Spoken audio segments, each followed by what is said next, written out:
Good Hello. evening. Good evening. How are you? Very well. How are you? Ah, hanging in there. No, I'm doing good. Just kidding. That was a great intro. Thank Really you. great. Yes, and Thank the you. catchy tune. Thank you very much. How's everybody doing tonight? Happy Sunday. Tomorrow's Monday. Gotta get, like, you don't know the days of the week, and I'm telling you for the first time in your lives. Oh boy. And that's Correct. how this show's going to go tonight, ladies and gentlemen. Good luck. Thank you, Pointer Lover. Thank you very much. Oh, Yeah, here comes Nikki we've been Rex. doing a lot of research today. So I don't know about you, Jen Lu, but my brain is uh like fried. My brain is tired and my amygdala está en fuego. Is hmm Nikki will be running on the treadmill. Okay, Nikki Rex is trying to shame everybody over here. I'm on the treadmill. Get it, girl. We'll try to Well, pick up the speed to like yeah, get you that's the right. adrenaline Maybe we going. can hit yeah, let me know your rhythm and your pace, and I'll try to hit those A good for you. cardio needs at least 160 beats per minute. So, Yes. and you know what song does that? Apparently, according to this article that I read, Tell me. Work by Rihanna. So, Really? work, work, work, work, work, work. There you go, Nikki. Enjoy. We have put a tremendous amount of research into this, but we cannot forget our third musketeer, Ali 79, who Absolutely. is responsible the for this as well. And we have been talking about this case, particularly since the PCA came out, because it And just felt like that's what we've kind of been waiting for because there really wasn't yes, anything to go on other than, and I'll admit I definitely did read a lot into Hoodie Guy. I for sure did. what was Jen So, Lu telling you about Hoodie Guy? which is why I also didn't like say anything because there was just not enough information. And then now that we have a face put to the murders, if you know what I mean. It's Mm-hmm. and we have some details, so it's easier to kind of like have a safer discussion without, Yes, um, without dragging everybody and their dogs into it. Literally, dogs too. yes. See, for me, I guess Hoodie Guy didn't come on my radar because I felt like um who well, this is kind of an interesting question though, but at the beginning when I saw him, I was like, who would go through the trouble of really leaving very little evidence? It appeared at the beginning, right? Only to be caught on surveillance with the victims hours before they were unalived, right? And then here comes Brian Koberger. Hold my beer. I'll be on every freaking traffic camera and ring doorbell from here to Pullman. Challenge accepted. And I'll take my phone with me. Even though I applied to Pullman PD and basically was going to be in charge of, or wanting to, not in charge, I suppose, but working in the cell phone data stuff. So you Right. know that turning your phone off is not enough, which I have to say, knowing I and mean, it looking, is enough, but not if you not take when it they with have your you. car. Well, that too. That was another fatal flaw, was the car. And but it's just odd to me that he did some things that were so, like, in the handbook of, Amateur. well, yeah, well, in the handbook of, don't, if you do this if you don't want to get caught. And then he obviously picked up the other handbook, do this if you do want to get caught, and did those things. So I just was, it blows my, it may almost, it sort of does make me feel like he intended to get, he wanted to get caught. Yeah. I don't know. know. I mean, I'm not there. I'm not quite there with the whole. So what we've been doing basically is breaking down the timeline of the crime using the like law enforcement interviews, um, and the probable cause affidavit, all that, like that stuff. And I did compile like a little, like a video or whatever, just to sort of for a visual so you can know what we're talking about and see it for yourselves. Because there were a few things that I was stuck on with this PCA. And oh, thank you, Pointer Lover. Welcome. Welcome to Kookaloo's. There were a few things that I was stuck on with the PCA. The first being um, Jack in the Box. Not even Jack in the Box. It started out as just the DoorDash because I could not. I live in a decent sized city in Florida, and even I can't get restaurant delivery, even fast food restaurant delivery at 4 o'clock in the morning. So that was like that was weird for me, a little sticking point. And then some other stuff that we'll go into. So how do you want to start this, babe? Well, what were your thoughts? Did you want to go? Well, let me just get my part over with. How Okay. about that? Okay. And let's see here. And then I want to see your thing. Well, my thing isn't like super, mine was more to enhance your thing. Oh, okay. Yeah. Well, I'm there. So if we want to Share. Oh, you can do it too. Oh, well, I wasn't paying attention. I'll just put us. Oh, well, no, that doesn't work. I feel like we're too big. Can we just do this? We can do this one. Yeah. I took us off. Okay. Yeah. Like, That's perfect. you know what I mean? Yeah. Full screen. Perfect. There we go. Oh, let me find my chat though. Hee hee. Y'all know I love my spreadsheets, so ha. All right, so this is basically just stuff that we kind of started compiling with the release of the PCA or whatever. Uh, so we kind of are starting to get a little bit of a picture of what exactly was going down.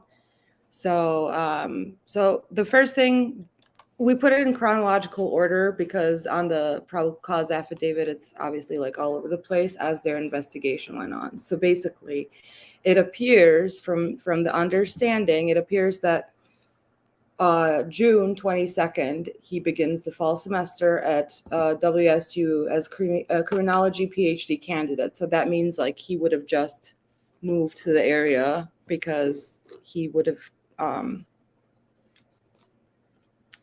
graduated from his college back in Pennsylvania, like before that, right? Right. DeSales or DeSales. Thank you. Welcome to Kookaloo's 5678. Thank you, babe. Yeah. Yes, Amelia remembers my timelines. And it's only going to get more elaborate as we get more information, right? So, yeah. Oh, and I made a little Google Earth thingy too, but we can look at that later. So, okay. Then we have him on the 21st of August. So his phone is pinging by the residents around 10:30 to 11:30. And then at 11:37, we have that body cam footage. We don't have it, but in the PCA, he was pulled over, and that's where they basically verified that, yes, this is the guy that we're looking for. And he was driving the Elantra alone, and the Elantra is registered to him. So they reviewed another body cam in October, which was done by the Washington State University, right? Mm-hmm. And then between June and November, like this is interesting to me, that he visited the area 12 times between June and the crime. So then we get into the night of the murder because that's what we do.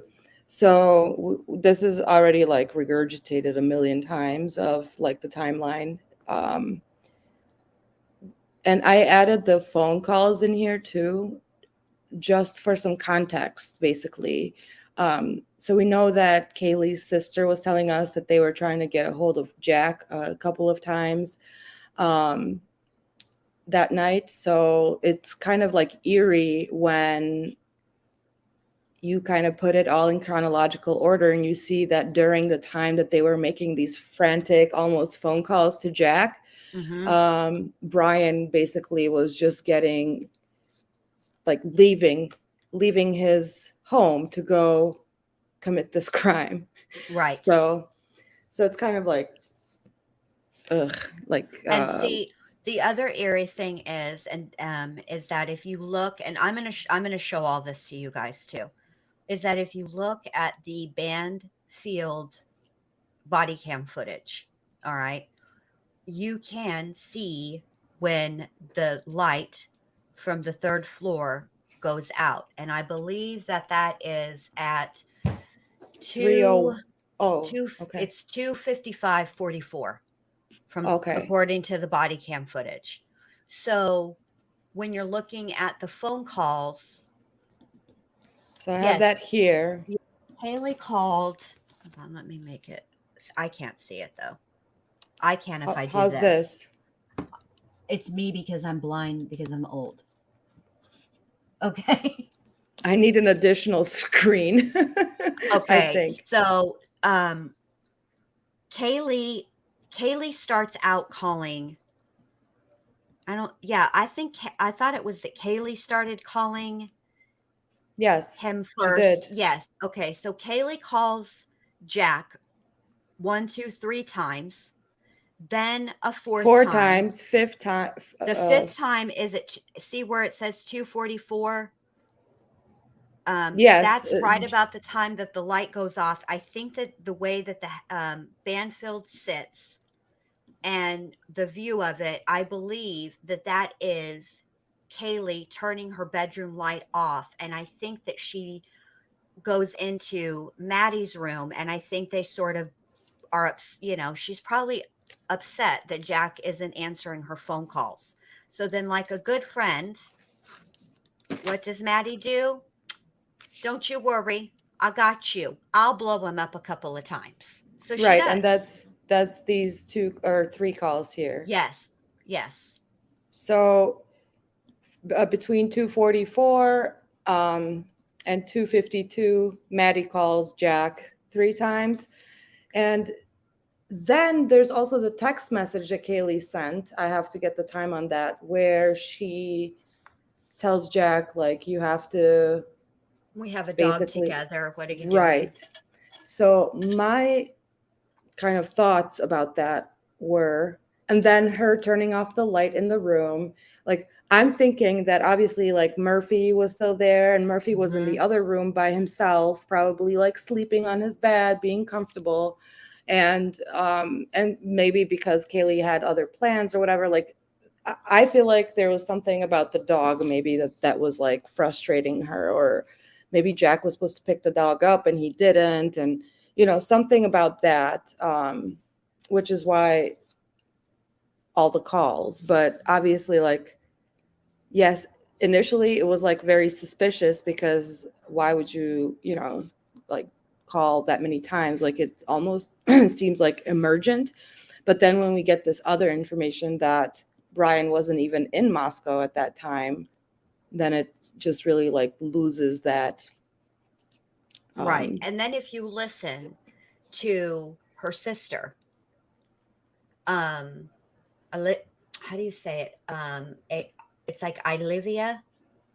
Um, she says that Kaylee was not the kind of person who just called or text. She was a FaceTimer, and that she would continually hit, FaceTime, FaceTime, FaceTime until you picked up. It was just, it was just who she was. And mhm. so that makes this make more sense, right?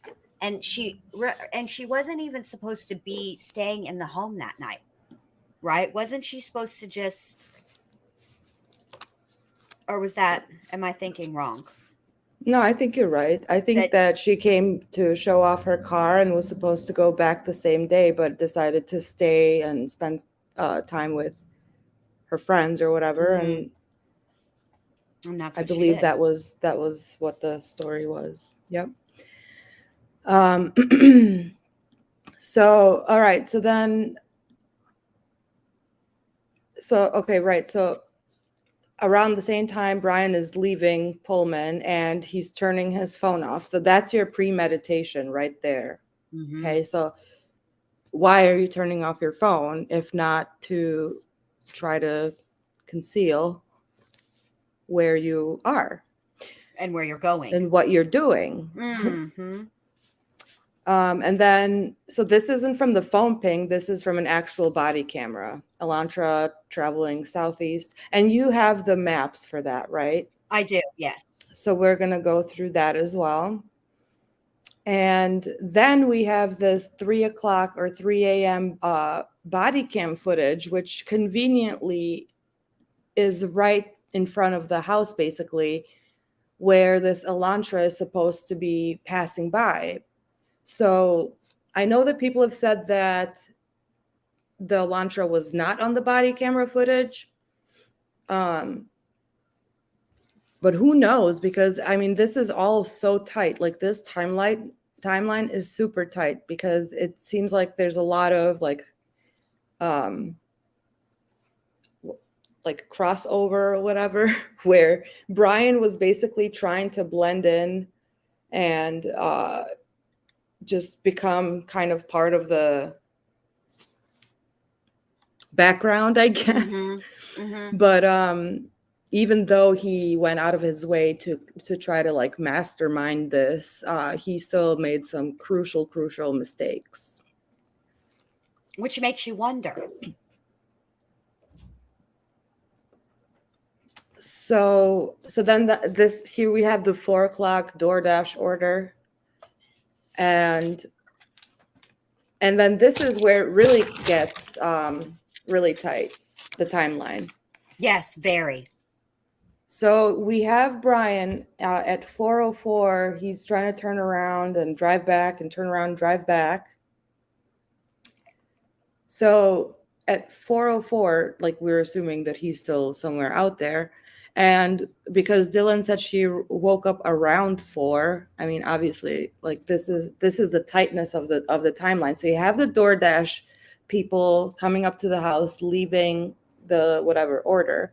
So Brian must have like seen that, which is why I'm wondering if that's part of the reason why he was driving around, because maybe he wasn't anticipating that he would pull up to the house and there's a freaking DoorDash driver delivering stuff I to. think that first where he tried to turn around, I think that is him most likely seeing the DoorDash delivery. Right, because you're like, what the hell? Like, who is being this? like, what you mean? Hey, I never hit your car, baby. Yeah, I'm trying to get what you doing there. I didn't plan for you. Right. So then obviously like he would have seen the DoorDash driver leave, which is why he was comfortable with walking in so nonchalantly. And then that's probably when Dylan heard what she heard, and that's probably when, it was probably already too late. Like he was by the time Kaylee said there's someone here, it's already too late. Like he's already upstairs, and there's no time for anything else. So, and that was something that Dr.B and we are kind of trying to work out. We know where Kaylee started, and we know where she ended up, right? But what we don't know is when that happened. Did Kaylee turn her light off in her room per the Banfield body cam, right? Because that's the room I think that is Kaylee's. And then go in to Maddie's room and stay? Or because I'm trying to figure out how Dylan was able to hear her say that. And the only thing that kind of makes sense to me is if she's on the third floor, but she's in that little hallway in front of Maddie's door. And that's what she hears is Kaylee telling Maddie somebody's here or something like that. Yeah, I don't know, but she heard it. So, and if like it wouldn't that room, wouldn't Kaylee's room be right above Dylan's room, which is why it says Dylan was awoken by Kaylee playing with the dog, which in my opinion, I believe that was probably Brian, like, or someone. See, that's what we can't. That's the part we haven't quite figured out yet. Did how did Kaylee get into Maddie's room? Was she lured into Maddie's room? Did she go of her own volition before this ever happened? How did all I this think she was happen? already there. Then where would the thumping above her come from? Why would Dylan, if Dylan's room is directly below Kaylee's, why would Dylan be awoken by what she thought was Kaylee playing with the dog, and then awoken again to hear Kaylee say, "There's somebody here"? Do you see what I'm saying? If he wasn't in that room, if she didn't start out in her room, right? And Brian, something occur where she ends up in Maddie's room. Do you see what I'm saying? Do you follow me here? No, because what doesn't make sense to me is that, like, where does the medical examiner fit in here? Because it seems like that no one was sleeping in the house when apparently everyone was asleep when all of this happened. Okay, to So, be fair about that, that wasn't the medical examiner, that was or the coroner. whoever, the The coroner. coroner, and she would have no way of knowing that. Neither would the medical examiner really. Well, they would, because they can tell if someone has defensive wounds, right? So they were able to say that, okay, Xana had defensive wounds, so obviously she was awake, and we have that proof. We have her on TikTok here Right, but at there's not very 412. many people who are sleeping in their beds, right? Follow me through here. Well, They're let sleeping me in just Okay, finish. you get finished. You finish. Yes, because here we have Xana's TikTok, whatever, because they were able to say that because they got the phone dumps of all of their activity. But we don't have any activity from them since 252 that's verified, right? Because they could have said like all of them were awake because they were all like, she was scrolling on TikTok, she was scrolling on Facebook, whatever. And then for Dylan, like, first of all, like Dylan's entire account of like the details about it, of like who said what and when, are probably not the most reliable. So that's what I'm not saying it's incorrect, but it's I know what you something that mean. I've put a tag in, if you will, because it Yes, doesn't make we sense to have to me. put a pin. Pin, thank you, that's This the is word. where Dr. B and I have run into a little kerfuffle, because it's very clear, in my opinion anyway, and I think Dr. B agrees with me, and I think most people would agree with this. Obviously, it is not. So a PCA is basically it's a narrative with evidence that is used to secure an arrest warrant, okay? But it is not the entirety of the case, and it is definitely not the entirety of even the whole entire narrative of the evening, right? It's just the highlights. So, what they put in about Dylan, I don't think is the complete her complete statement or everything that she said. I think that it is simply a highlight. And so it's very difficult to somewhat figure out and what all was going on the third floor, solely based on on Dylan's account. So we've kind of put a little pin in Dylan's account of things, because it's clear that it's not a complete story, and it's not her fault that it's not a complete story. It's not anybody's fault. This is just what they chose to put in to get the warrant. Okay, sorry. Please continue. Yeah, I mean, you can be politically correct, but to me it's weird that no one called the police. And like for you to have someone, I understand trauma and people are reacting to trauma, but I don't think, like, she didn't see anything. Like, she saw a guy walk past that didn't belong in the house, and she heard people whimpering and crying. That's enough for me. That's enough probable cause for me to be like, shit, something's up. So for me, that's odd, which is why I have a pin in it as well. So I'm sure there's context. I'm sure there's going to be more information. I just think that it's completely weird that the police wasn't called for the next 8 hours.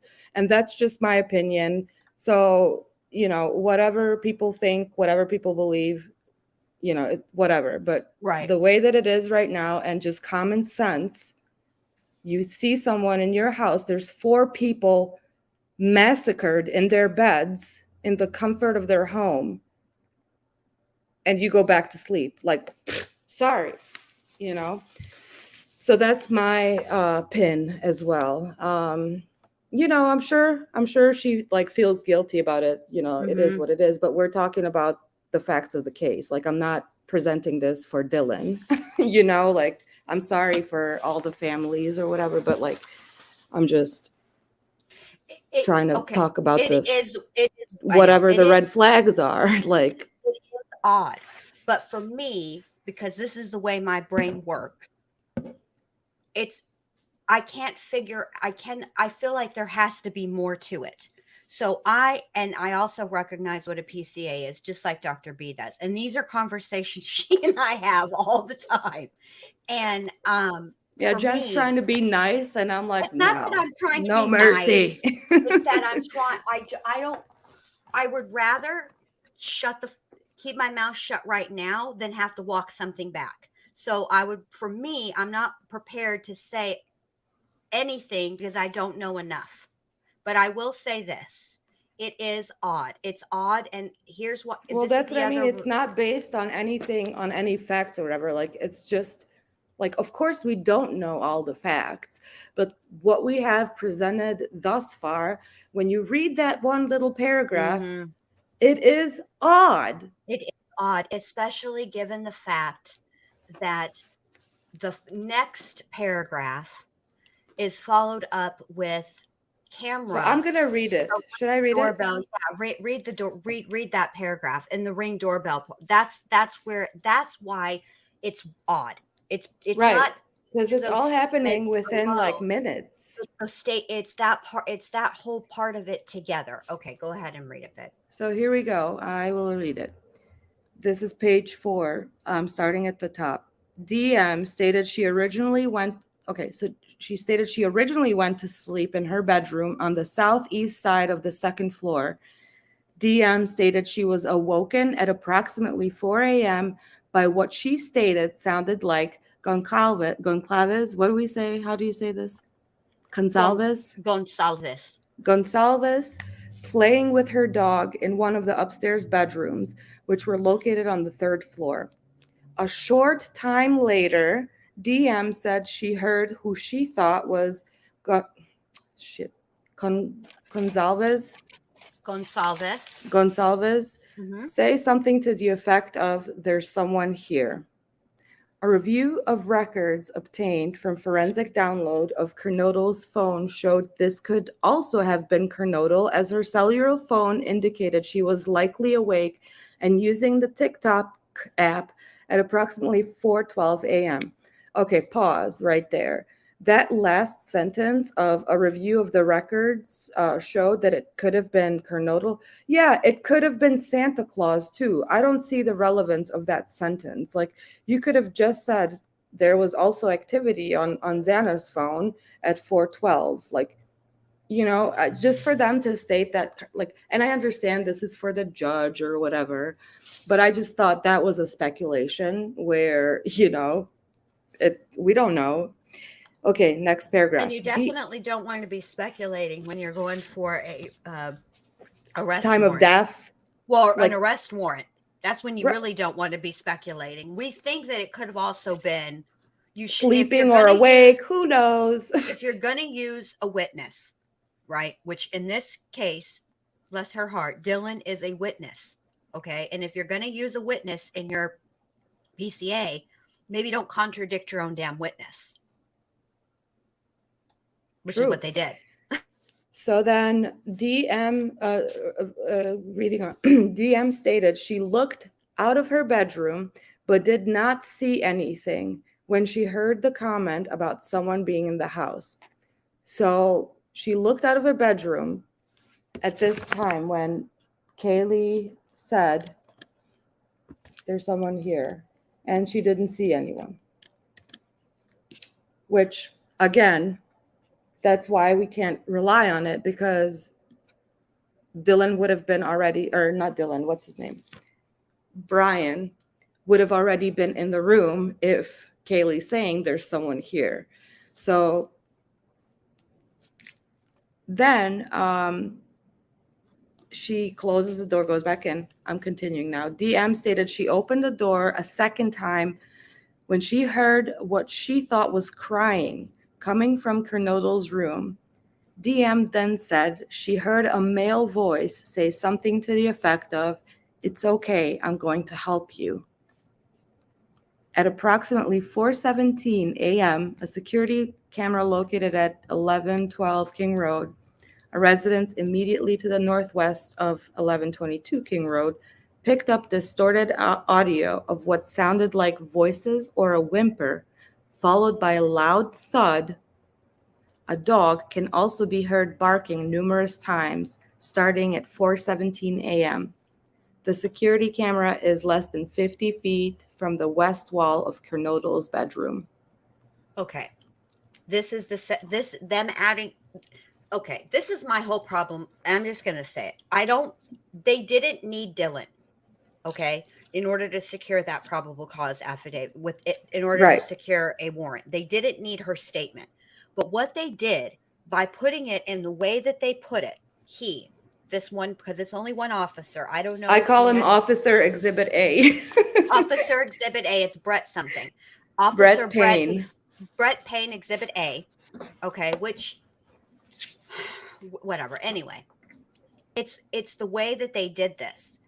They are the one who narrated this. He is the one who is really throwing Dylan under the bus because he's taken part of her statement and put it in there, but then reminded everybody, oh, by the way, we have audio from a house next door. House 50 feet away, and you can hear screaming. You can hear screaming, whimpering, and a dog barking.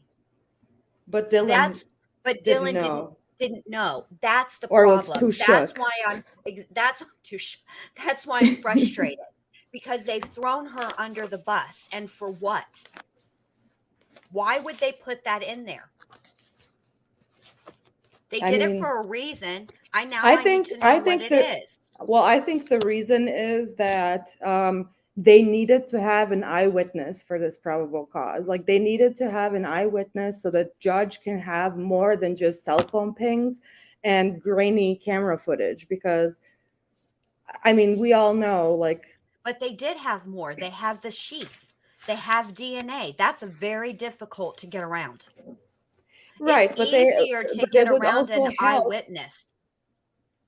Right, but see that here's the thing, because I thought what was interesting is the whole bushy eyebrow comment, you know, because I think even though Brian's eyebrows might not be bushy or whatever, but they are kind of like thick, distinct, right? So they're memorable, and so I think that's why she ended up in there, but it obviously like didn't help.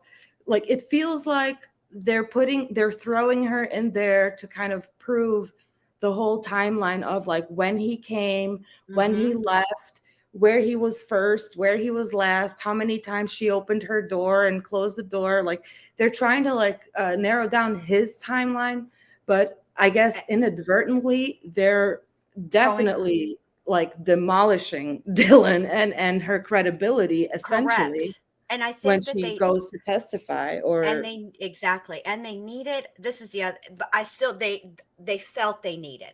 See, if you guys remember way back at the very beginning, um, one of the things that was said immediately was that there was no sign of forced entry.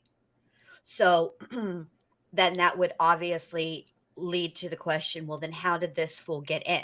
Right. So now we don't know how, Dylan doesn't help on how he got in, but she definitely helps on how he got out, which but in my opinion, I think I would have tried it. I know you don't want to have to go and file for another time, but I would have only put Dylan's in as a last resort. Really, I would have, really and truly. Or if you're, or put more to it, because the way that they have this written, it just, first of all, it's going to give the defense, and I don't want to speculate too much on what the defense is going to be on this, but I mean, let's be honest. There are some things that you sort of can kind of figure out. She's a witness, right? So the only way to impeach a witness is to impeach their credibility. So that's the first thing that they're going to do. Anything and everything that this kid has ever done in her entire life that can be found, they will find it. And that's what they did. And they've given them a huge head start on doing it. That's why I'm upset that they put her in there, because I don't think it was necessary. Okay, we're off on into the weeds. Please continue. yes. So distorted hey, wait. audio. I'll be right What? back. I'll be right back. Oh, But I'm going to okay. listen. I'll just be right back. Distorted audio,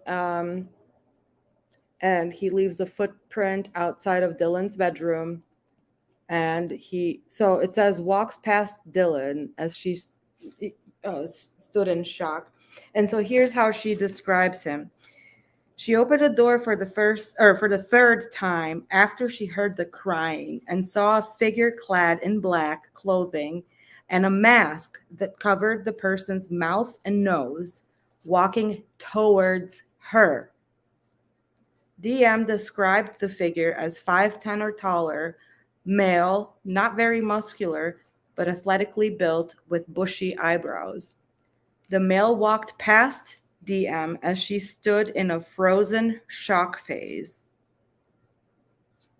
The male walked towards the backsliding glass door, and DM locked herself in her room after seeing the male. She did not state that she recognized the male. This leads investigators to believe that the murderer left the scene. So that's essentially the description that she gave, which is pretty spot on. So I think that's essentially why they needed her statement. But man, it's really kind of mind-boggling that when you see, okay, so the approximate time that he walked out of there, he was out of the house, is around 4:20. So he took 15 minutes, between 15 minutes to, a couple up or down to do all of this. And we don't get a 911 call until like 8 hours later. It's crazy to me. And not only that, but he goes, so he goes back home or towards home, taking the long ass road, and he turns his phone back on after, like, once he's like well out of Moscow, right? So it took him 20 minutes to turn the phone back on, and that's where they pick up again, like where he's going, what he's doing. So he took the long way home, probably scoping up the area, because if you look on Google Maps, there's a big body of water like further south, basically towards where he was going. He came back home at 5:25. That's where they pick him back up in Washington. Back home. And now this is the other like mind fuck, because he apparently comes back to the crime scene at 9 o'clock that same morning. So either he didn't sleep or slept very little. I'm assuming probably, I don't know, went back, cleaned up, Mhm. probably still under the adrenaline, trying to figure out like what exactly happened, where did I go wrong, what did I do right. Probably realizes at that point that, oh shit, like I left the sheath there. Mhm. And I'm thinking, like, is this a panic? Like, is this him panicking and going back to the crime scene to try to like scope it out, see what's going on, if there's any chance of him like somehow miraculously figuring out where the sheath is. So much so that he didn't turn off his phone this time. Like he left it on. Like they picked up his phone around the Mhm. home. So And okay, so there's been some like chatter about the length of time, which it is a tight timeline, okay?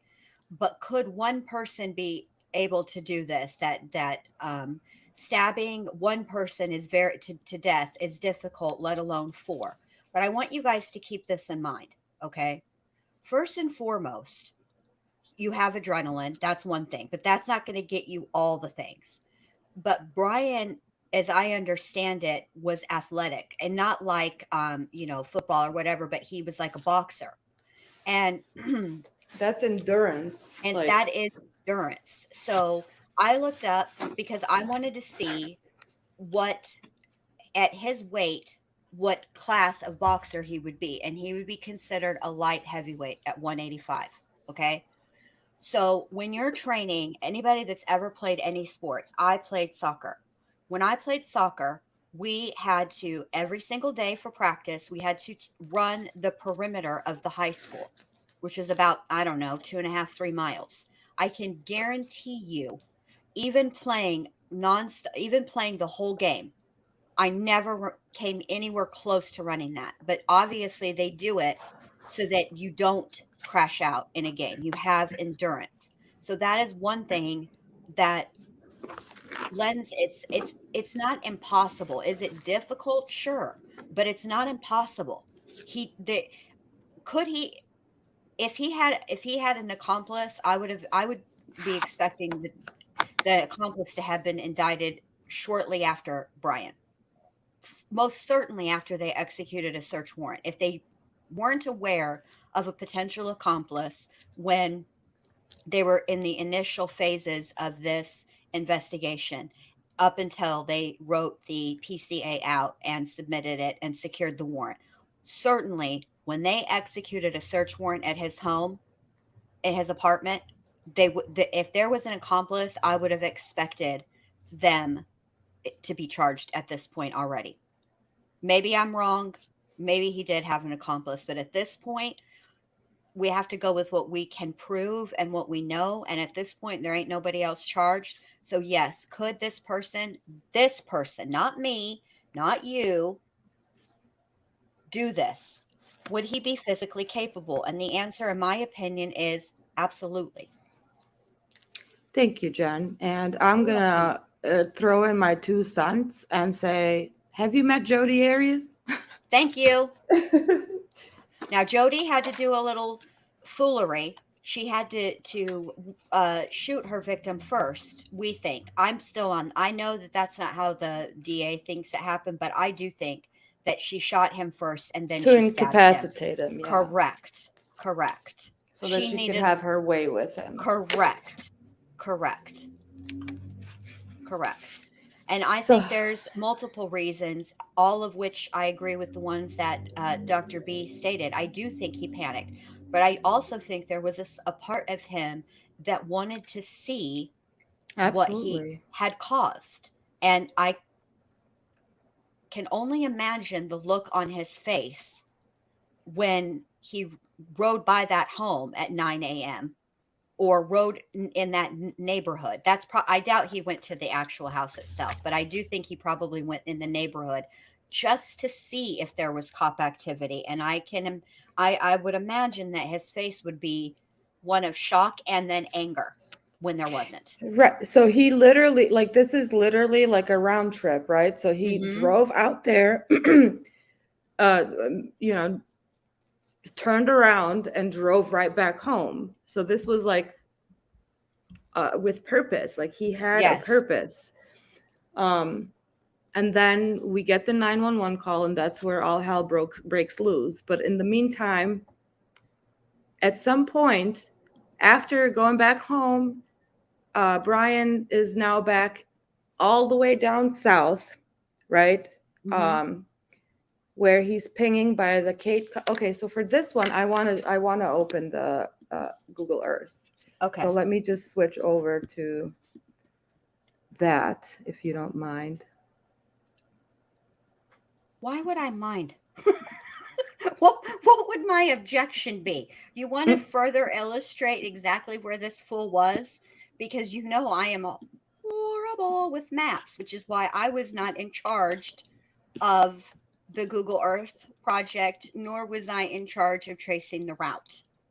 Yeah, so But your I girl kind was of, in charge of some things, and she did find some very interessante things, which we'll get to. so this is basically, I'm sure there's like gazillions of versions of these out there with like all, you know, all different people, but I like to always make my own, you know how it is.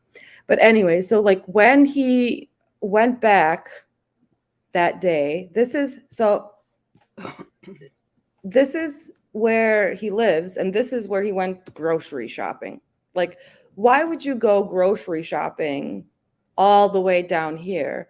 And the first thing that strikes me is like, there's a body of water right there, like the closest big body of water. So then when you zoom in where this like coffee shop is, it's like Oh, you can hi. spit to the shore over here. And there's your, you know, spot perhaps to get rid of the murder Of it, weapon. of many things. Many things, right? The clothes. Oh, well, I mean, I think he's smart enough to know that he can just burn that shit. But Right. the knife, like you can't. So I don't know. So that's what struck me. Like when I saw, why would he go all the way down there to get coffee and go grocery shopping? And it's like, well, look at that big ass body of water. And then what sealed the deal for me was the name of the river. It's called Snake River. So I was like, I was That like doesn't sealed. sound inviting. Like you're gonna go to also it's November, but I mean it's not like oof. Yes. So he would have crossed like to bridges upon bridges, and so that's why I think he went all the way down. And this is obviously like the morning of, like he would have taken that route back home. I don't know like why he didn't do it then. Maybe it would have been too suspicious. So like to be there like 6 in the morning, 5 in the morning, you know what I mean? Right. So he came Because back around lunchtime. right. Because I would surmise that he ditched the mask, which prevented quite a bit of blood from getting Right. on his Snake face. River equals Snake River. guilty. Exactly. Clearly. But Clearly. he had to have some idea, clearly.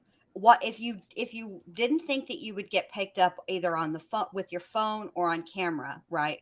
What would be the intent of turning your phone off in the first damn place, right? He did take some precautions. So I would Absolutely. surmise that he was wearing something else on top of his clothes, right? That he just then took off. And the other thing we don't know a whole lot about is what they found to the exterior of the home. We don't know if there was a blood trail. They have not confirmed or denied any of that. And I know that there is that picture of the drips on down that wall or whatever. And I have not found, that doesn't mean it doesn't exist, but if somebody knows where it is, please let your girl know, because I cannot find anywhere where that has been determined to be blood, It is confirmed blood. as blood. Is it? Okay. It's blood. It's not oil. It's not paint. It's blood. So this is what I was thinking. I thought about both things. So if it wasn't blood, well then it's whatever it is, right? But if it is, and you're curious as to how that got like that, you need to understand how gravity works and sitting works for 8 hours.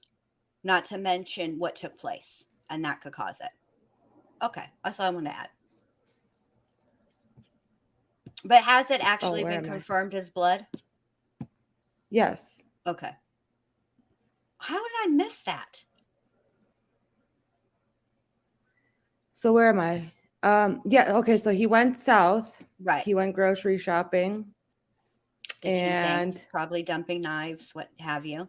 right, so this is odd to me. So he turns his phone off again for a couple of hours, and I just want to know why.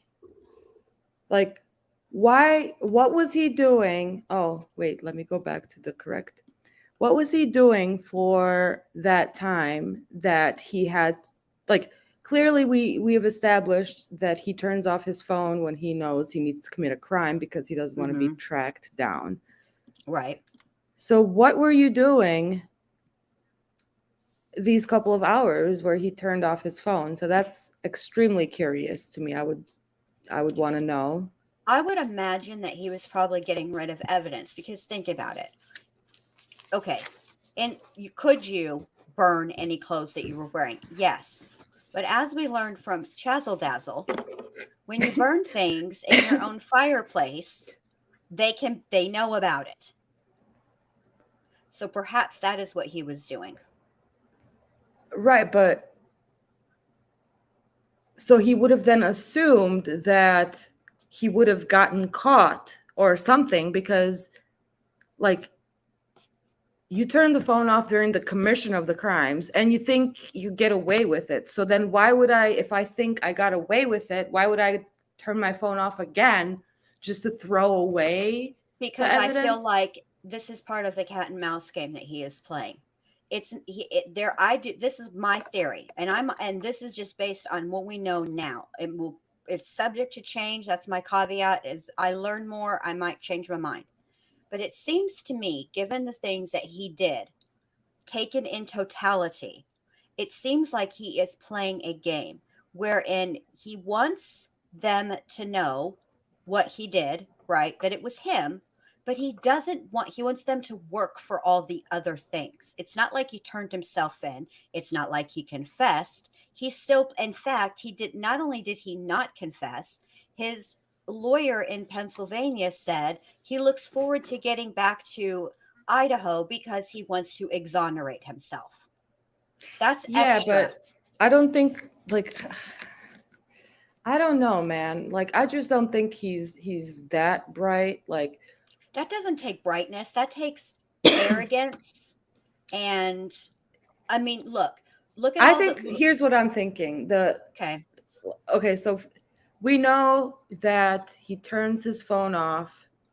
I think he went to the crime scene. I think he repeated the 9 a.m. stuff. When he went out, he wanted to see the cops. He wanted to see everybody gathered, wanted to see the media. And he was like, what the fuck? And then obviously by 5:30, 6:30, whatever, like it was all over the place. And I believe that he could have just turned the phone off so he could like stake out the place and be somewhere and watch. That's a good point too. He could be right there at the crime scene and watching. Yes, hopefully not with his fucking Elantra. Hopefully he parked his Elantra somewhere down the road. Yeah, Idiot. but that's what I believe. He has to be somewhere around the crime scene or around somewhere where he doesn't want to be detected, and that's at the crime scene itself, in my opinion. So Right. Because he also so didn't those flee correct, right yeah. away. He carried on with his life, as if whatever, like nothing ever happened, which is also interesting to me because it suggests a level of, I don't know what the right word is here, but for me, what I want to say is like organization. And it's not like anybody that interacted with him in that month or a little less than a month between when he allegedly committed these crimes and left for Pennsylvania, that nobody had any fucking clue. It's not like there are people that are coming out from his past and saying, well, I had, this or that encounter, right? But nobody from his life currently that interacted with him during that time frame, either right before the murders or right after the murders, has come out and said, man, he was a straight fool. Nobody has said anything, which I also think is interesting. Well, yeah, I mean, he just started, like, he just moved there. He just started the fall semester. He's a PhD candidate. Like, but he's also a teaching assistant. He interacted with people. Yeah, so I've read a couple of like comments, I guess, from like people, and they were saying that he was like a strict grader, like, like Mhm. nothing unusual. But Right. to be fair, like I don't know, like we were talking about, like early on in the case, Mhm. maybe he freaking snapped, because like a PhD is not easy. Like, even looking at his questionnaire of him recruiting fucking sorry for cussing, like it's that time of night. Like, he's recruiting ex-convicts on Reddit. Like, what? That I want does to seem know like a recipe for disaster. how many, like, how do you that's not how you conduct a study. So I'm assuming from jump, like, he didn't really get a great response on that, like, but anyways, like, getting into the intricacies of like just the program itself, it can get to your head, man. Like, people snap in those programs, like, people lose their minds. I know I've been close, not to murdering anybody, but just losing it, like snapping and being like, F this, like, Right. so Well, it's like, there's the a other lot of thing that we different talked about factors. okay, so he did apply for an internship with Right. Pullman Police Department. Now, if you are a person who has had all of this schooling, this is what you've worked for, right? This has been your whole academic career, all the way from high school, that you are going to go into some type, whatever it was, right? And that he decided Vincent, you recruit ex-cons, like, in community centers and prisons. jails and prisons. Not Reddit. You ask like community supervision. What are they called? Parole, probation officers. Mhm. You go there and be like, It hey, has I'm to a be student. controlled. You have to have a measure of control. It's a Which experiment. his study was approved by the IRB, which is like all institutions like have this body of people that basically go through your proposal of how you're going to conduct your study, what you're going to do, and they basically like make sure that all of the boxes are checked, that the study is not anything, that it's not going to harm anyone, and everyone is like just following the guidelines of consent and what all the expectations are, what you're doing, the blah blah blah. So it was approved, and on that form, see, like, when you're doing research, like it does ask you, do you plan on working with like vulnerable, quote unquote, populations? And prisoners are considered vulnerable.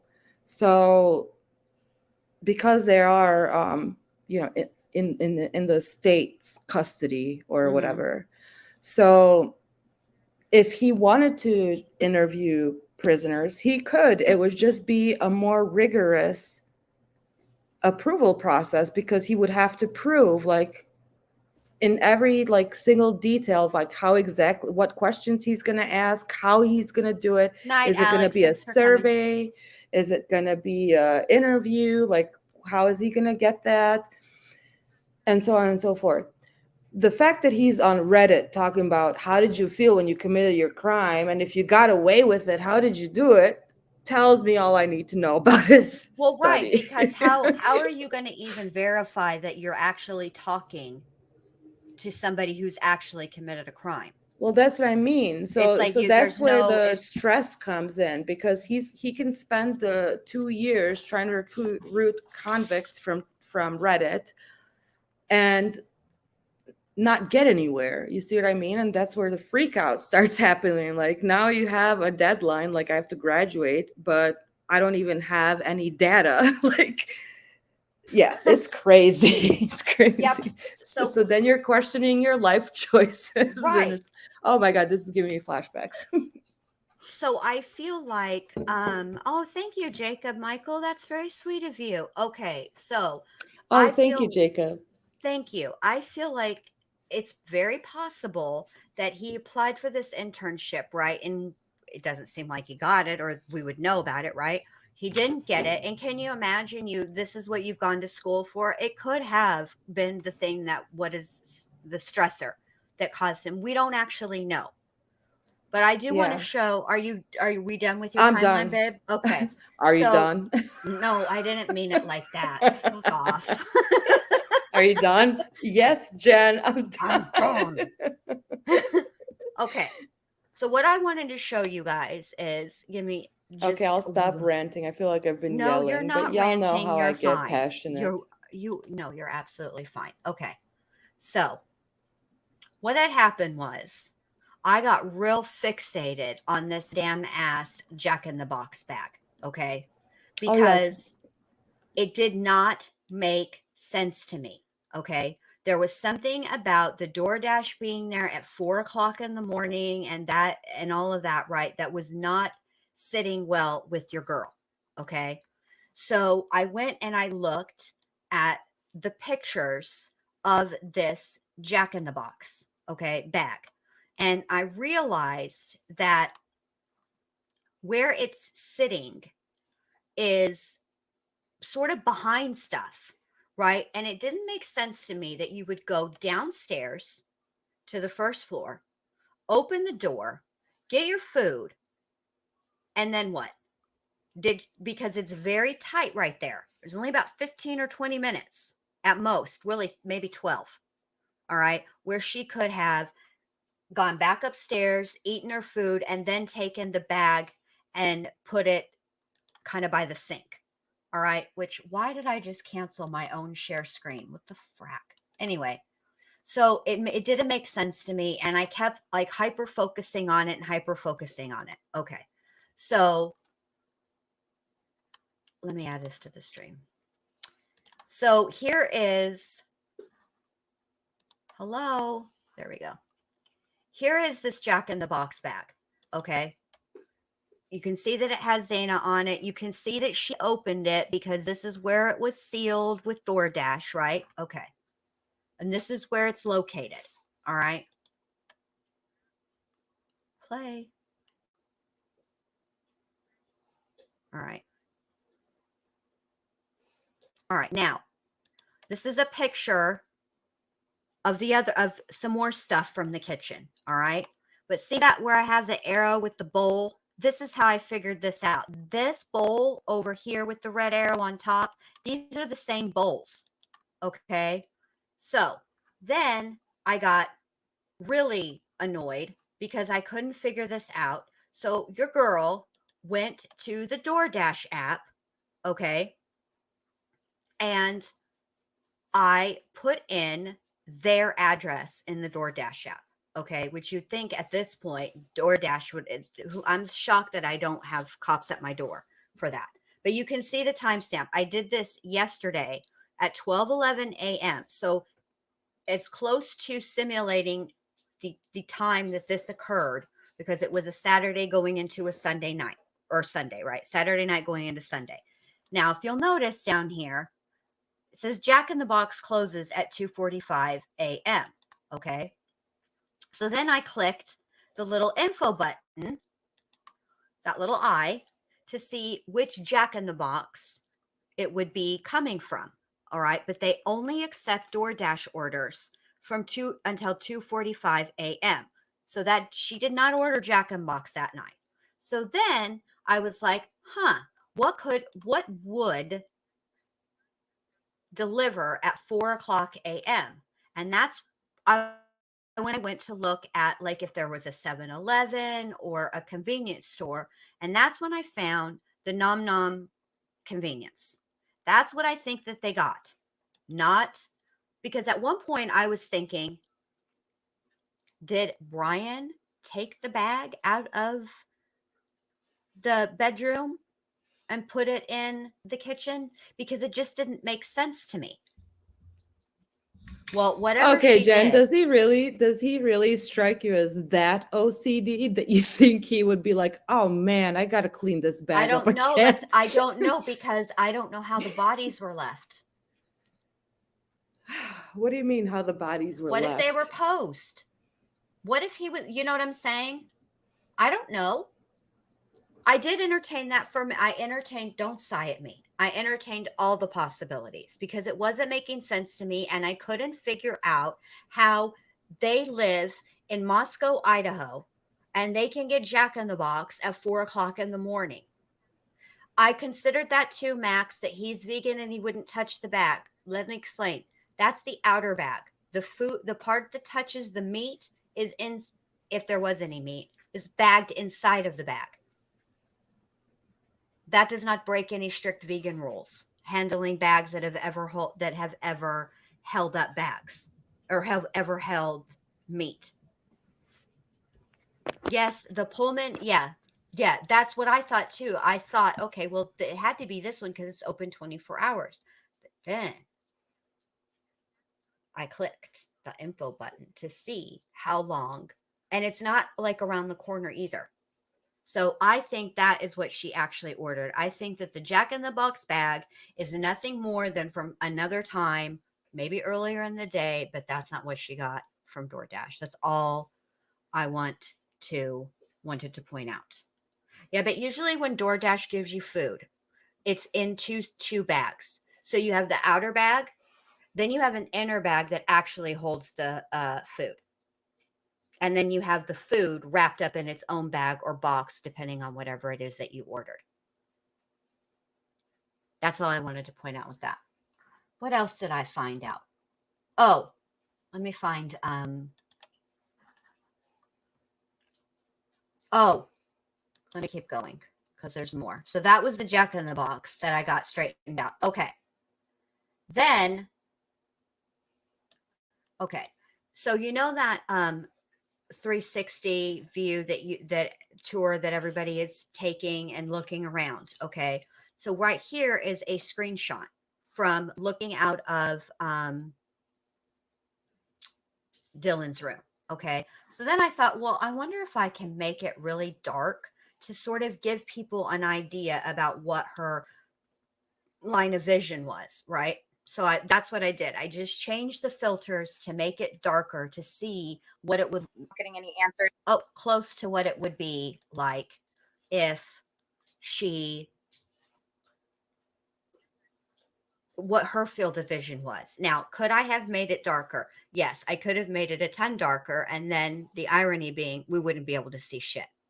So I just wanted to see if I could make it somewhat look like what she was seeing, because all these 360 apps, all or the views are great. They give you a great layout and they help you visualize where everything is. But but I don't think that people understand where Brian may have been when she saw him and how it would be possible to um for her to see him and him not to see her. And I also did another experiment. You may recall my experiment with Amber Heard. Remember when she was telling the bathroom door story wherein Johnny Depp was in the bathroom and she was in the bedroom, but she was trying to escape him? And that's the night that she got her foot smashed in the door or whatever. And I was like, wait a minute, that doesn't make any sense. And sure enough, it didn't. Because if you're trying to escape somebody and you're in the bedroom and it has an adjoining bathroom, the door to the bathroom from the bedroom opens inside towards the bedroom. So he's pushing against the door, right? And she's pulling, which makes no sense. If you're pulling like she said she was, and you're not trying to escape, you're trying to keep him in, right? Conversely, if you're pushing, which is what she was doing, and he is pulling, he is trying to keep you from going out, or, from coming in. He's fleeing, not you. Okay. So that was my whole Johnny Depp thing. So again, interior doors to rooms open to the inside. Most people's bedroom doors, if you're in the bedroom and you open it, you're pulling it to the inside. Whereas like pantry doors, closet doors, linen closets, stuff like that, those doors obviously open out because you have to go in. Got it? So it's not a miracle door. Her door is like 99% of everybody's doors that opens to the inside. But if you notice, let me rewind it a little bit.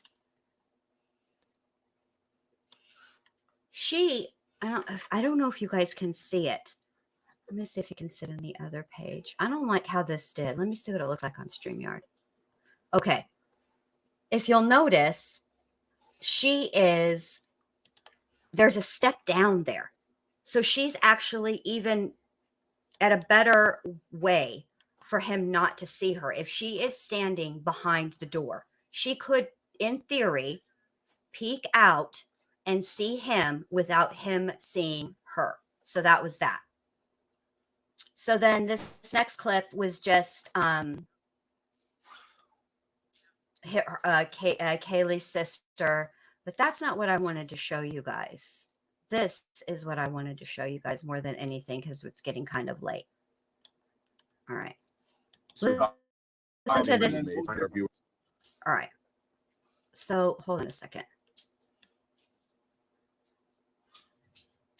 Listen to this interview. To 2:44 a.m. The mother of one of the surviving roommates, reminding our viewers, there were two roommates who were upstairs and survived. What the hell? Told a reporter that those roommates heard something that night. Have you been told?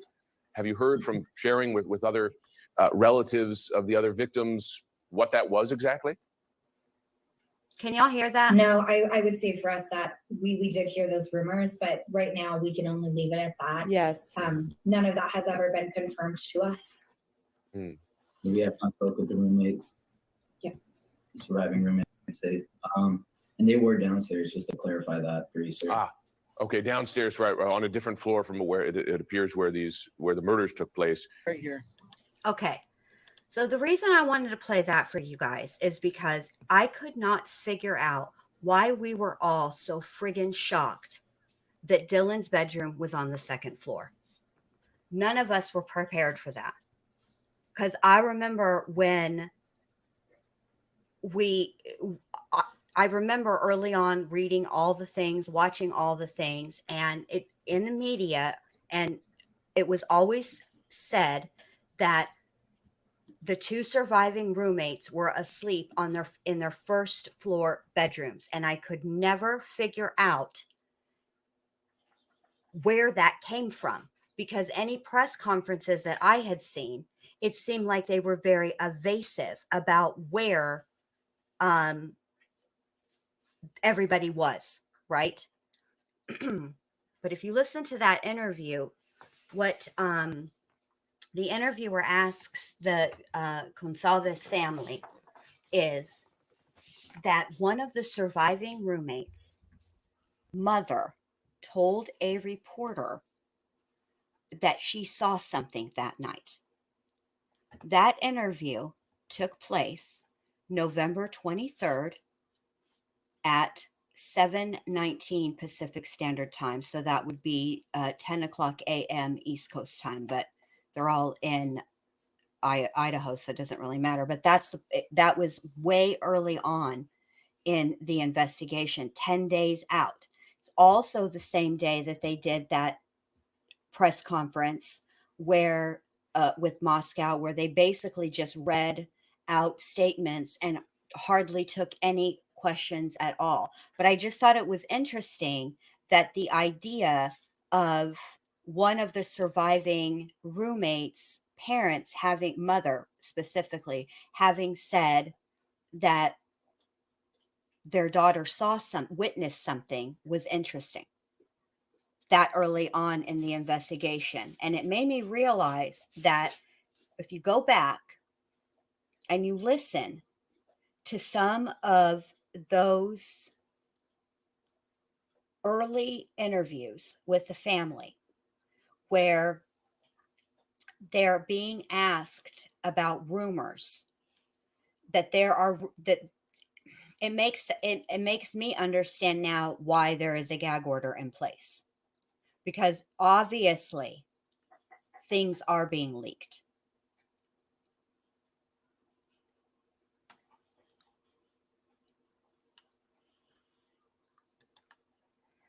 All right. So is it possible law enforcement never disclosed that about Dylan to them, or did she move rooms and sleep downstairs?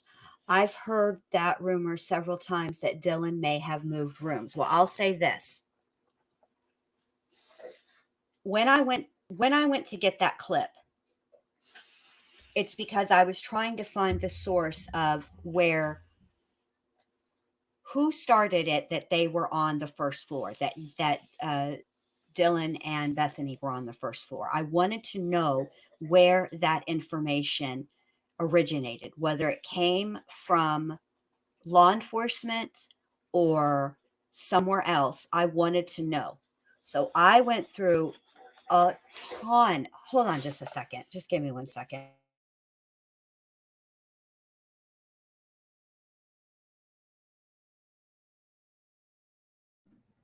Nestor must be back.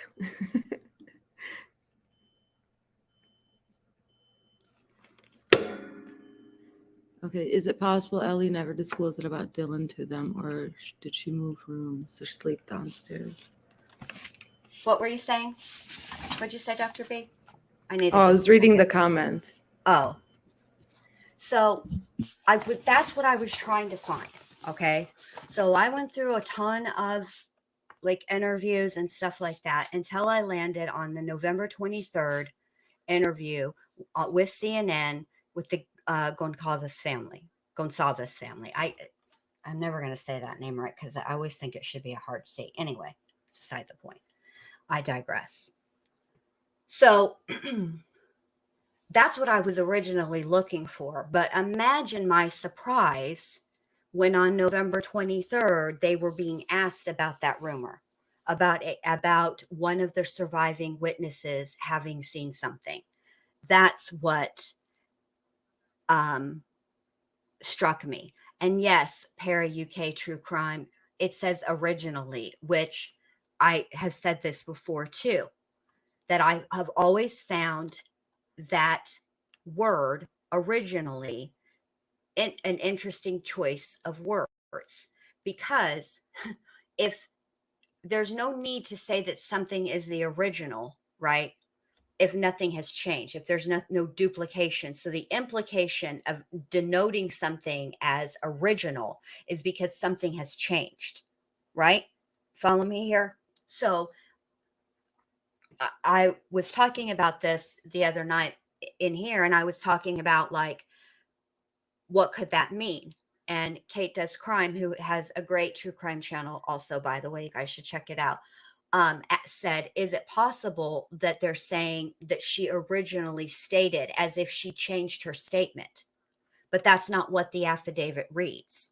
It's then it would say she originally stated, not she stated she originally went to bed in her second floor bedroom. So I can't tell you what she did, but I do find it interesting that there was a rumor about one of the witnesses, about there being a witness, about one of the surviving roommates having seen something. That has always just been interesting to me. It's, I don't know. Okay. And then there's another one I want to show you guys too. I'm just going to skip through some of this because this is all just like not, about the 911 call, blah, blah, blah, blah, blah, blah, blah. Hold on, let me see if I can find it. If I put it on this one. I'll play all this stuff at some point, but just not today. I have to find it. All right, so there is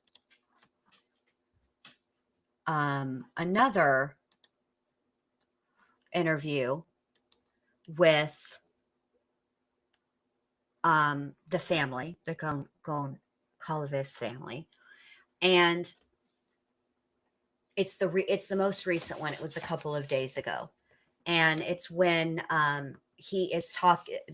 Goncalves is talking about he's defending the surviving roommates, and he says something to the effect of, well, one of the girls came outside and fainted or passed out, and the other girl was hyperventilating so bad that the 911 dispatcher couldn't hear or understand, which, knowing what we know now, makes sense when people were curious as to why the 911 call came as a unconscious person, because this is what I think is the most likely, reasonable, probable explanation for that. One of them called 911 and the other one had fainted, right? So I theorized that it was likely Bethany who fainted, and Dylan is the one who called 911, but she was so upset and distraught and hyperventilating that the only thing that the dispatcher could understand was that there was an unconscious person, which is why the call was recorded why it was sent out, dispatched the way that it was, because that's all they could discern from from her initial statement, her initial call to 911. And then in a subsequent Moscow PD interview on the 23rd, they explain that the phone was from one of the surviving roommates. It was their phone. They're the one that called 911, but there are multiple people that can be heard on the phone, and they do ask the how do you say it again, Dr. B? Gonsalves family. They ask Steve, I think it is, about that 911 call and whether or not the phone was being passed around. And he said, actually, they ask Steve, but his wife answers, Cassie or Katie. I can never remember the mom's name. I'm terrible with names, you guys, and I'm so sorry. I can keep the victim's name straight all day long, but some of the other people, it's hard for me. Anyway, she's the one that answers, and she basically says, we don't know anything about that 911 call because it never really was a priority. It's not that big of a deal. At the end of the day, 911 was called, and that's all that matters. And that's how this whole thing got started, is with the 911 call. So they never 8 hours too late. Sorry. Well, here's the thing. I've been thinking about that too. Okay. If there was enough blood that it ran down the fucking outside wall. The fucking outside wall, her calling 911 even 10 seconds after it happened would have been too late. I understand, but No, they could have gotten to you. Brian. Like, That's they not could for have you. closed off the whole ass area and basically trapped him like a little mouse. Like, I mean, yes, they could have. those 8 hours are crucial to an investigation, and you know that. Like, I the do know sooner that. the better. So I do that's know just that. all I'm saying. I do know that. They likely would have probably caught him with the weapon in his hand, or not in his hand, but you know what I mean, in his vehicle or on his person. Yes, but it didn't happen that way. And so, but I mean, I don't know. But anyway, so those were just some of the things that we were. Oh, I need to hold on a second. I need to show something else. Allie 79 worked so very hard on these, and I really want to show you guys these. These show based on the probable cause affidavit where Brian was, and she did an excellent job on this. So let me get to these really quick.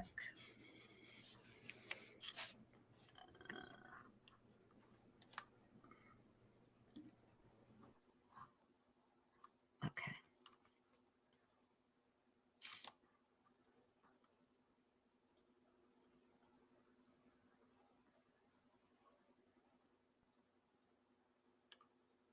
All right.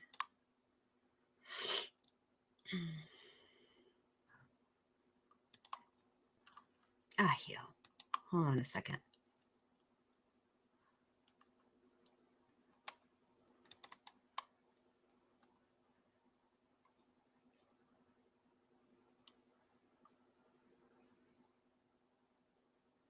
Anyway,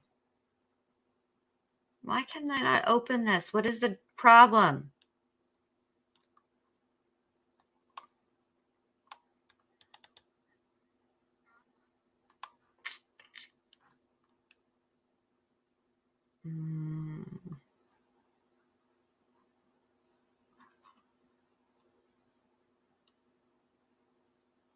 Hey, Dr. B. What's up? I can't get these to open. They're in, it won't let me open them. Do you want me to? Could you? Let me find. Let me see if I can do it this way. Can you drag them in the browser and it should open like in the browser? Oh, let me try it that way.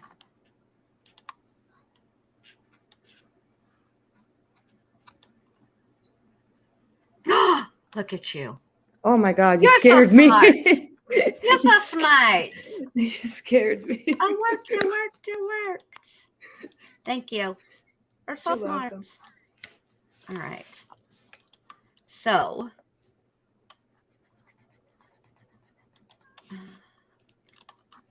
sorry, you guys. I can't stand dead air. All right. So, let me, how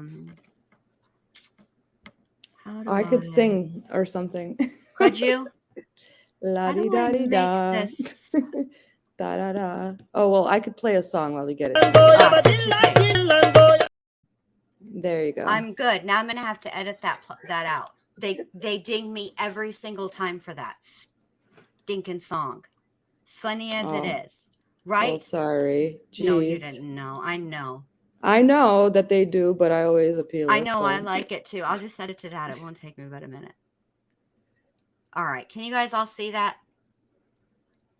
Yes. Okay. Is it good? Hold on. I can make it.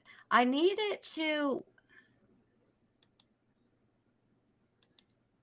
Oh my God. Here, hit the not go to the other side where the little yes. Hit that. That's what I needed. Yeah. Okay. All righty. So I have to try to read this. All right. So at 2:42 a.m., she's got his cell phone usage tracked to his home, and then she's got for fuck's sake, Jen Lou.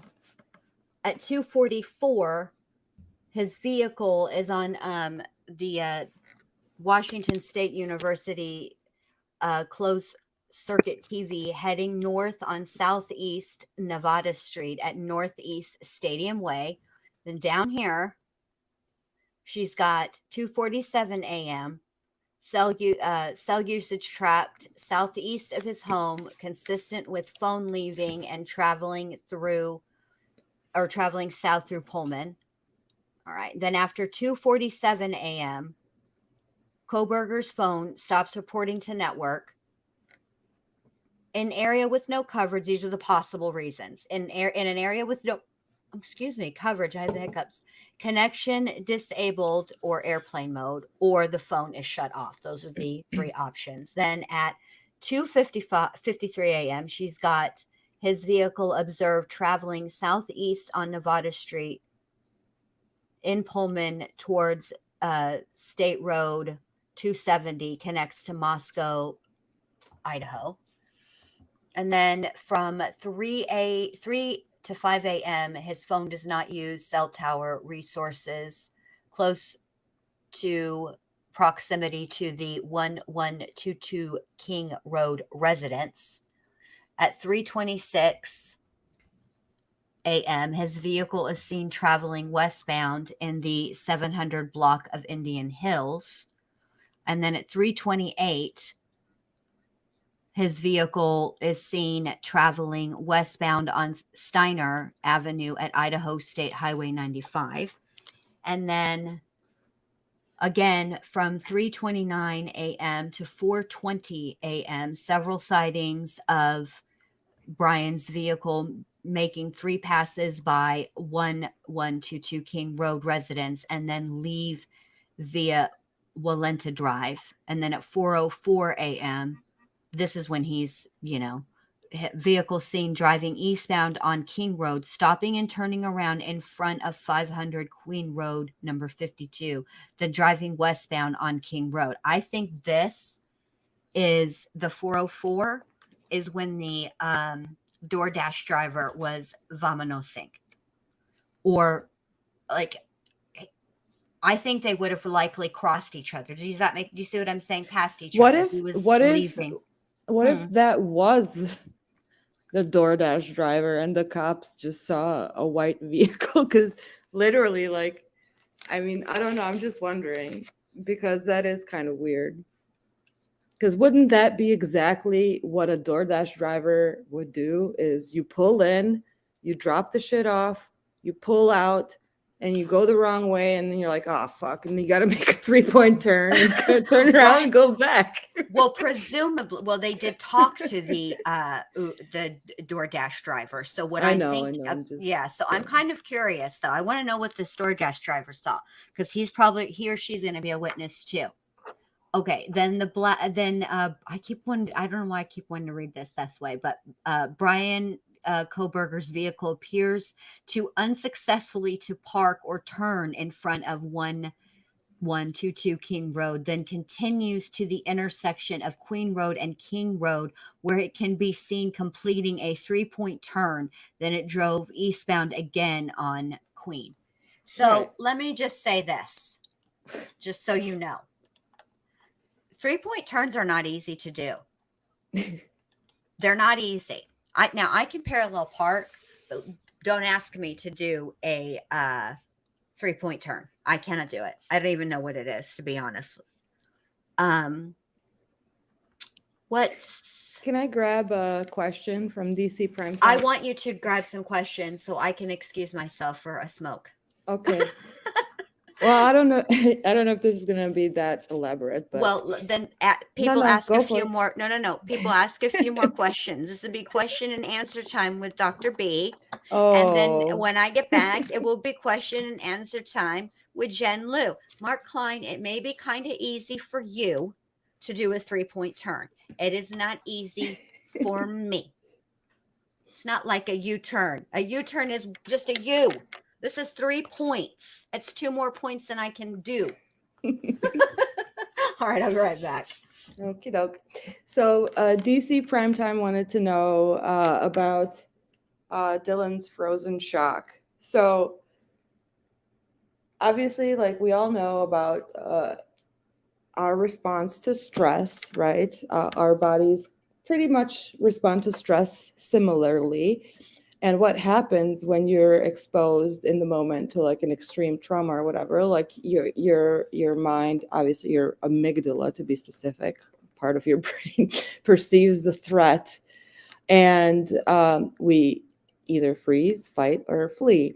And what that looks like is basically as our body just employs all the different mechanisms to help us stay alive, to kind of, you go into self-preservation mode, which, side note, side note, that's why interrogations are interesting, because to me at least, because that's when you get to see that response like play out in full,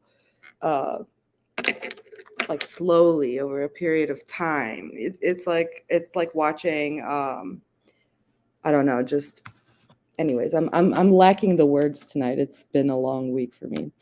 But yes, that's correct. So we have our lizard brain, right? And that, like, what distinguishes us from animals is pretty much just our frontal lobe. Like our mid part of the brain is similar to all kinds of animals, including dogs. Like dogs literally have same parts of the brain. Anyway, so what that means is like we have this kind of like universal reaction to stress, and our body knows what to do. Adrenaline, preserve our organs, and when you see someone, you know the saying of they look like they saw a ghost. Well, that's literally because of the fight or flight response, because all of your blood like drains from your face and is going around your major organs. So that's that initial shock, right? And then like what happens after that is clearly like in Dylan's situation. Okay, so she froze. She said, I froze in shock. And then she observed the guy leave. So then you have to come out of your frozen shock. Like that's when the other aspects then kick in of like, am I going to survive, or am I going to flee, or am I going to have to fight? And Dylan chose to go to sleep. So that's where that's why it is so odd to me, because typically in kind of response in situations like that, like we're already kind of conditioned to scream for help, call for help, do something, especially when you realize that the danger or the imminent threat is now over. As soon as you can make some space between you and the threat, you can come up with various ways to survive, quote unquote survive. In this instance, it would have been called 911 or whatever. What I keep kind of like thinking about, there's also the other kind of shock where, if you think about kids, like kids wouldn't know really what to do in a situation like that. So they're not as conditioned to like call 911 as adults are. So I can see like a kid like being frozen in shock and then like locking herself in her room, in the closet in the room, and just staying in the closet until they're discovered by police or whoever, because that's their response to self-preservation. But just going back to sleep and then waking up at 11, it doesn't add up to me. It's not normal, because if you are in such a traumatic state, like you're not going to be able to go back to sleep. You're not going to be able to be calm, because your body's going to be full of adrenaline.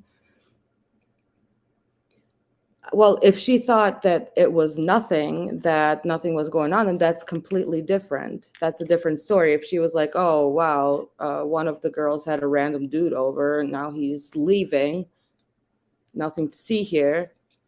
If that in that moment it seemed innocuous to her and she went back to bed, then that's a different story. But again, like I think it goes back to what Jen was saying about how the affidavit was written and how Dylan's story was presented, right? Like that she heard a thud and then she saw this and then she did that. And, it seemed like there was, it seemed like it just didn't make sense. It seemed like there should not have been anything preventing her from being able to call the cops right then and there. Like there's nothing in the way. I have a follow-up to that. What? But before I do the follow-up, I want to read the PDF, that too. But I want to read the PCA real quick about that specific part, because it is worded very poorly and it doesn't do Dylan any favors. Well, I can't imagine what she would have been doing for 8 hours, like in the house, in a gruesome crime scene, without calling the cops. Like that's, or without doing anything. Like, what do you do for 8 hours when this perpetrator walks out? Whether or not you know he's a perpetrator, but let's assume that, okay, something's off. Like he's wearing a mask. She's never seen him before. He's in the house. Like, so you close the door, you see, I'm actually like the way that the room was set up, it almost seems like that he would have to have walked past her bedroom window, like through the trees to go back to the car or whatever, because her window is facing like right, that little pathway right outside the sliding door.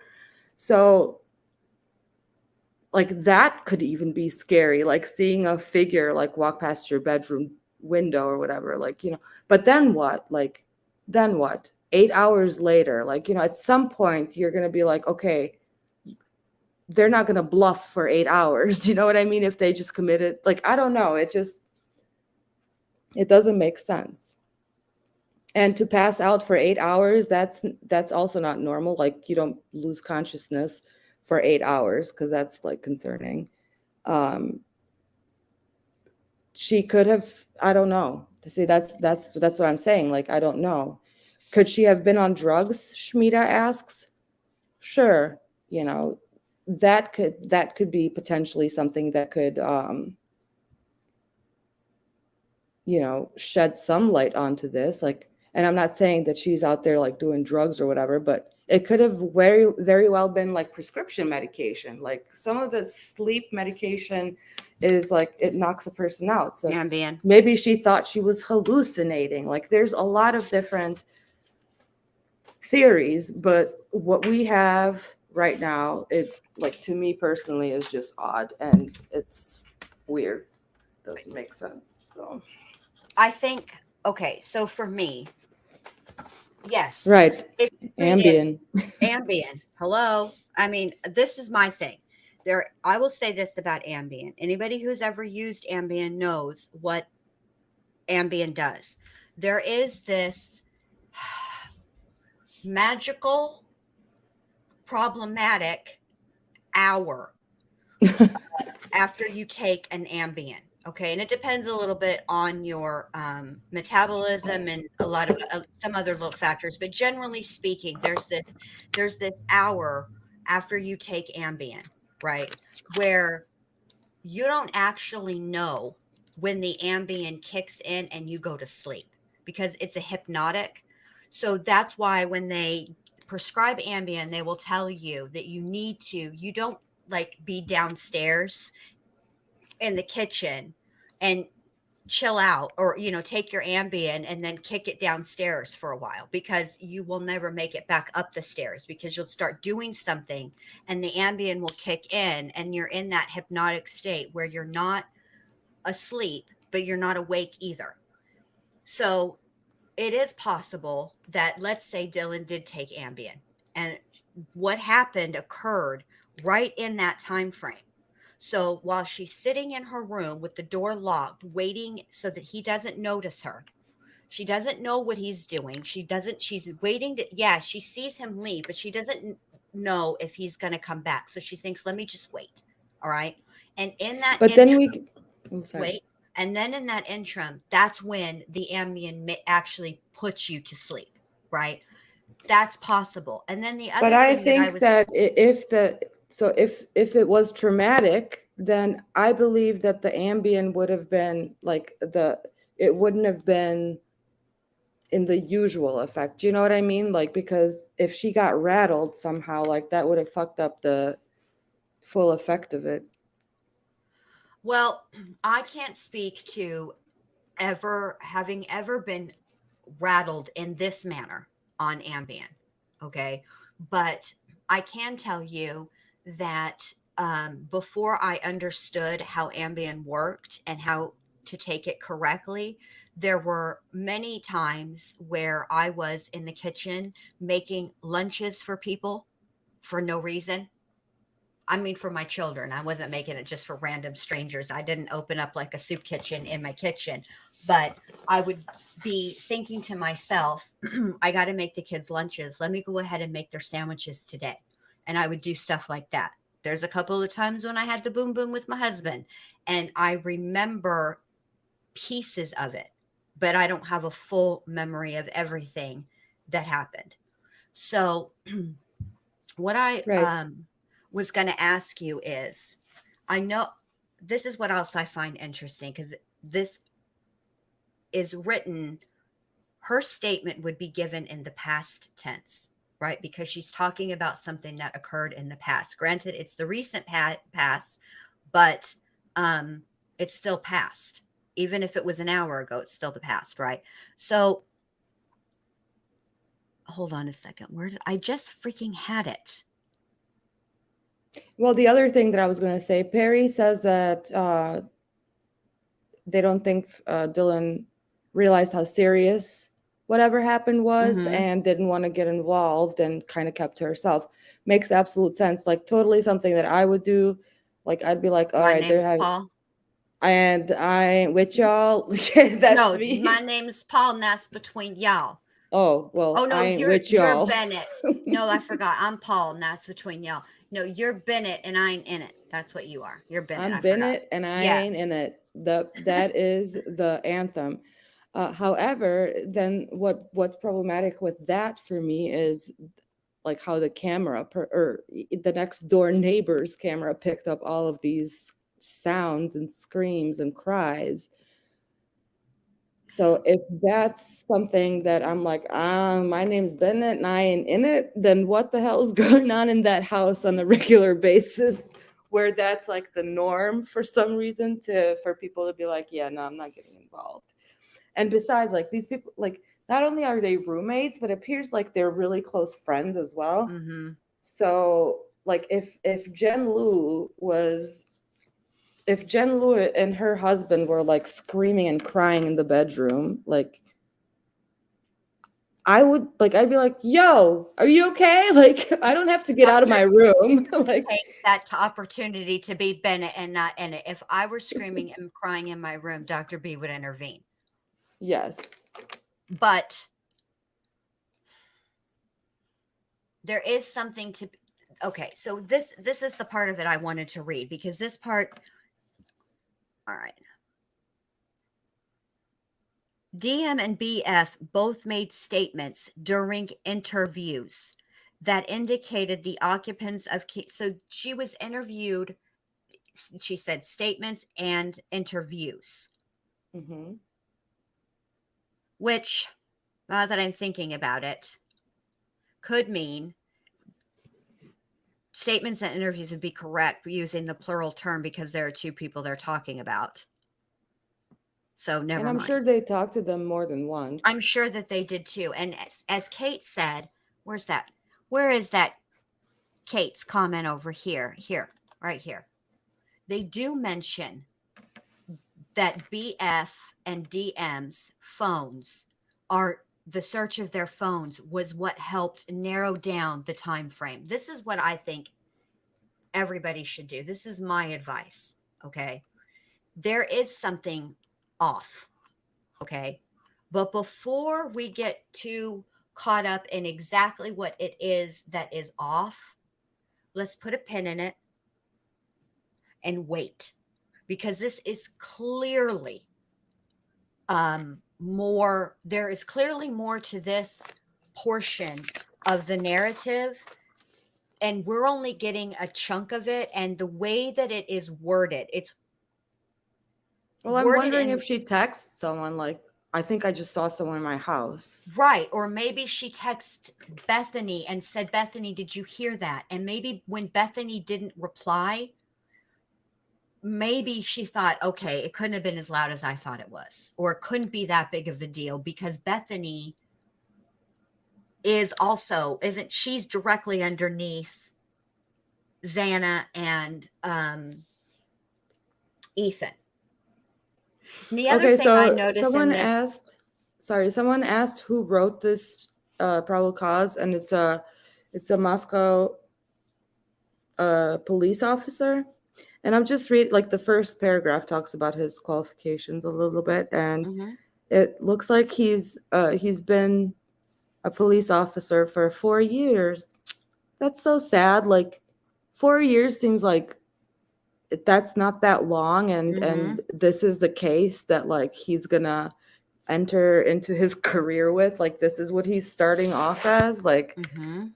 that's wow. So And I thought about this other scenario with respect to Dylan. It's we don't know what she heard or what she didn't hear. And let's be honest, we don't even actually know the quality of the audio from the Ring camera or whatever the hell it was that was 50 feet away. We only know that it exists. We don't know what it sounds like. We don't know what it really what's on there, right? well, it sounds So, terrible just from the but that's description. yeah, it doesn't sound good, but I think we've all been a part of the true crime community and heard audio before that is jumbled. I'll give you a perfect example. Todd Mullis.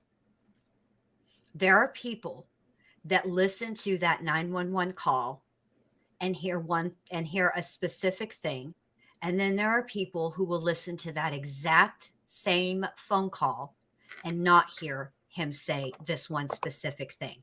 That's the thing about our ears and audio. So we don't know if it is exactly as it is being as is stated, or the way we think it must sound by what's written in the affidavit, then yes, it's curious. Uh, Vincent Vincent's missing year says, "Got to remember it's a college party house, and stuff like this might have been somewhat normal with the noises and people coming and going at all hours." Absolutely, and haven't like there have been a couple of body cams. Like it seems like the police were called out quite often to that house. Correct. But then the other thing that comes to my mind is if you ever heard someone Being unalived yes, like that the sounds. is not human.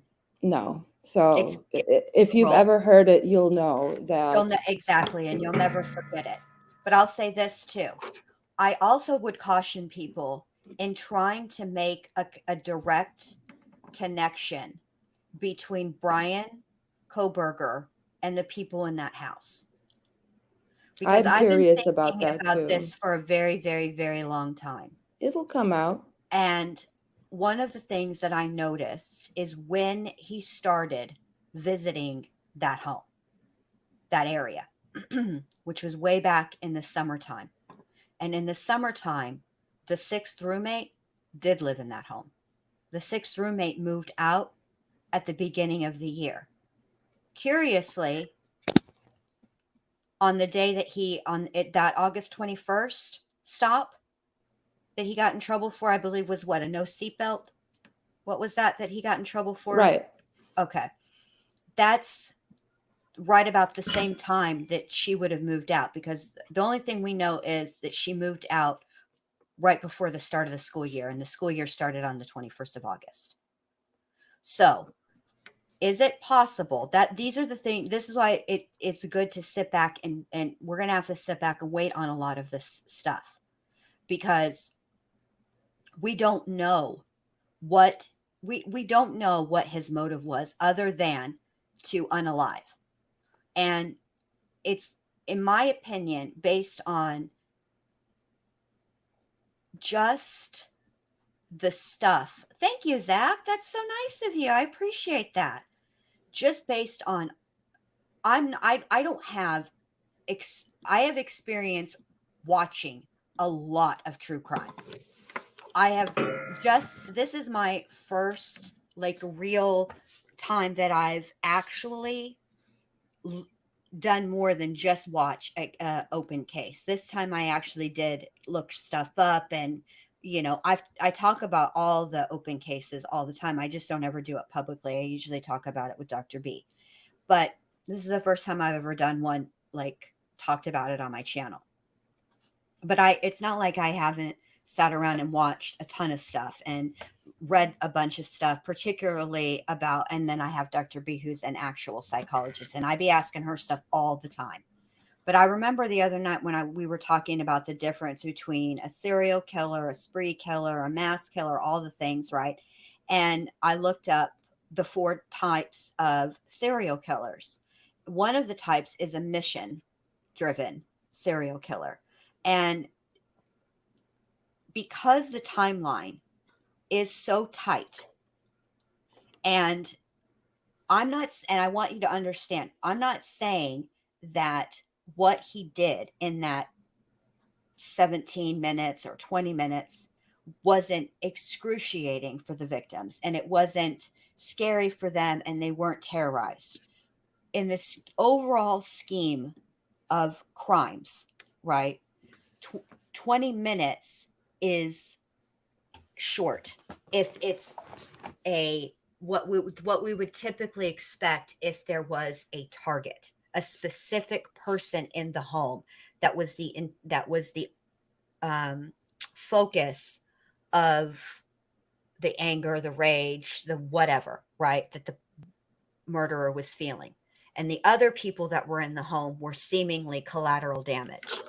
But I can't imagine that there would be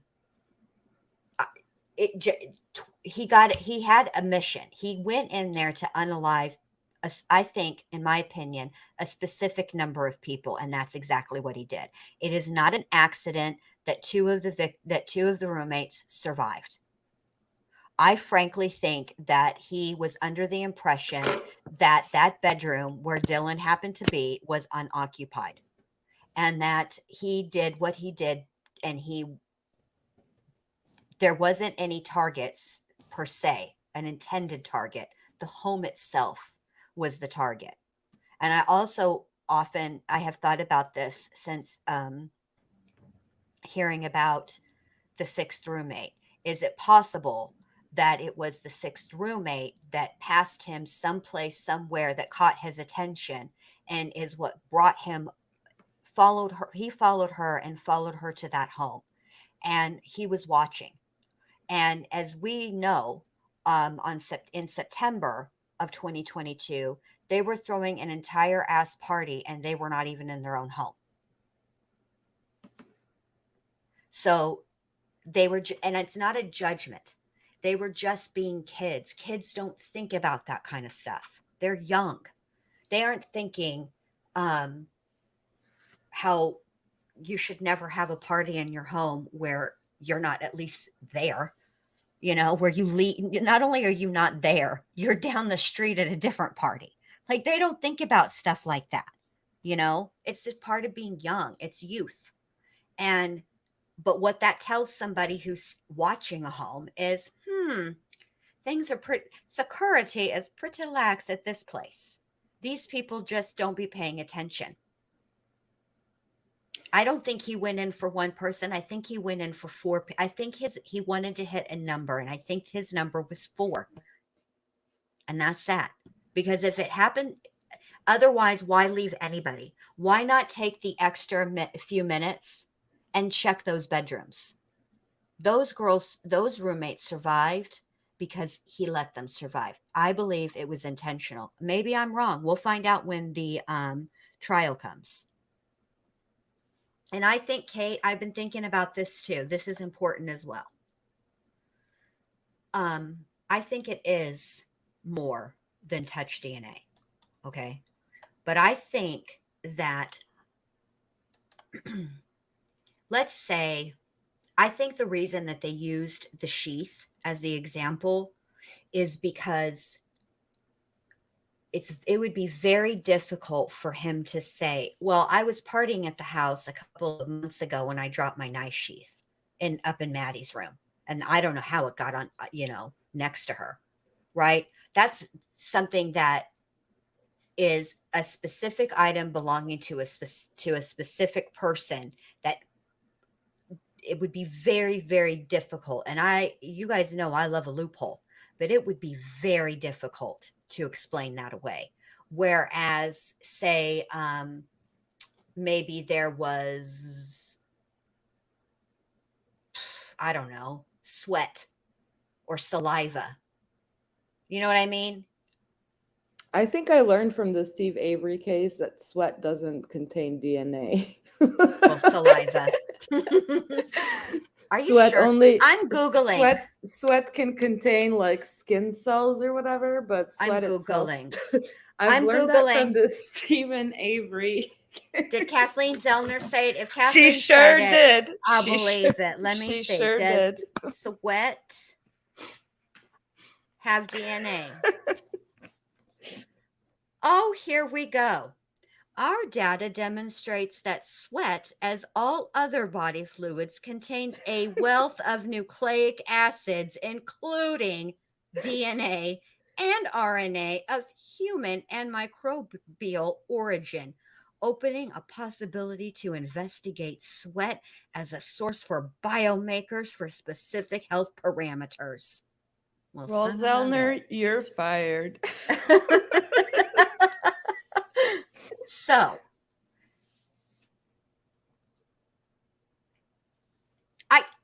here's the thing. There was an way early. Vincent said, "Ask Prince Andrew, About the sweat." Oh hell no, that got me off guard. I know. I was wondering who was going to come up with, I don't even have sweat glands. What you mean? Hey, my fuck you. I never hit your car, baby.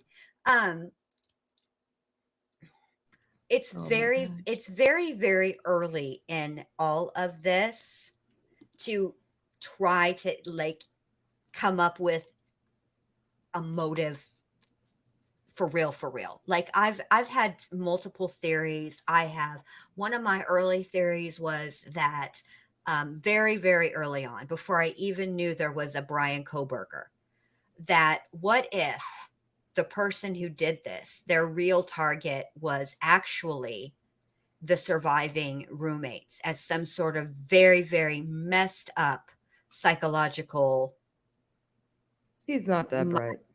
Right? That was one of my first ones. I have I looked at his family of origin, right? Like this is before there was a Brian, lady. I've changed my mind since then. This is before Brian. This was very early on.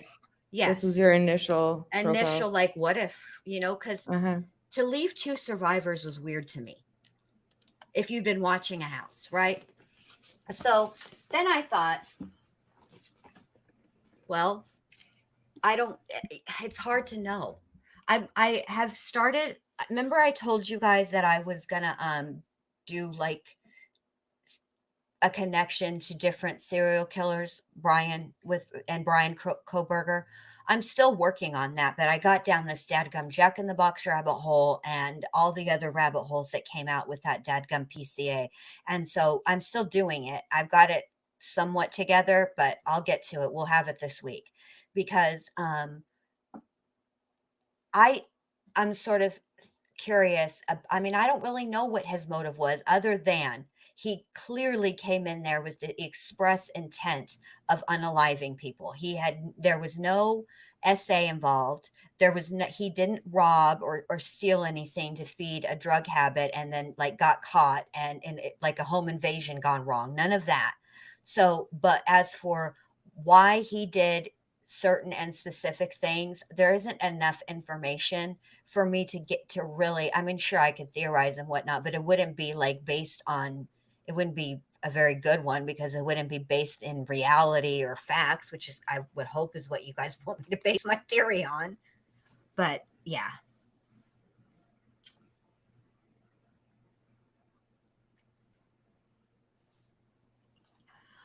I was interested in some of the stuff that apparently like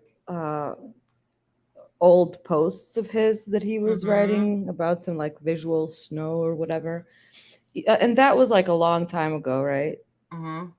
Like what, 2011 or something like that. And even then, like it just sounded like there was some sort of like, I don't know, it almost sounded like he was describing like a manic episode, quite frankly. That's what it was sounding like. Because and this might be like a professional deformity where like things like that just stick out to me, when especially when he says the trigger words like I don't know when I'll sleep again or something like that. I'm like, how long have you been awake? You Right. know, and things There's- like that. So, Did and then he you- talks about seeing himself from like his life like a dream, or he's talking about depersonalization, all these kind of like things that make me wonder, like, is he going through some sort of episode of some kind, and he was on medication, if this is him and if this is all accurate, like under the assumption, right?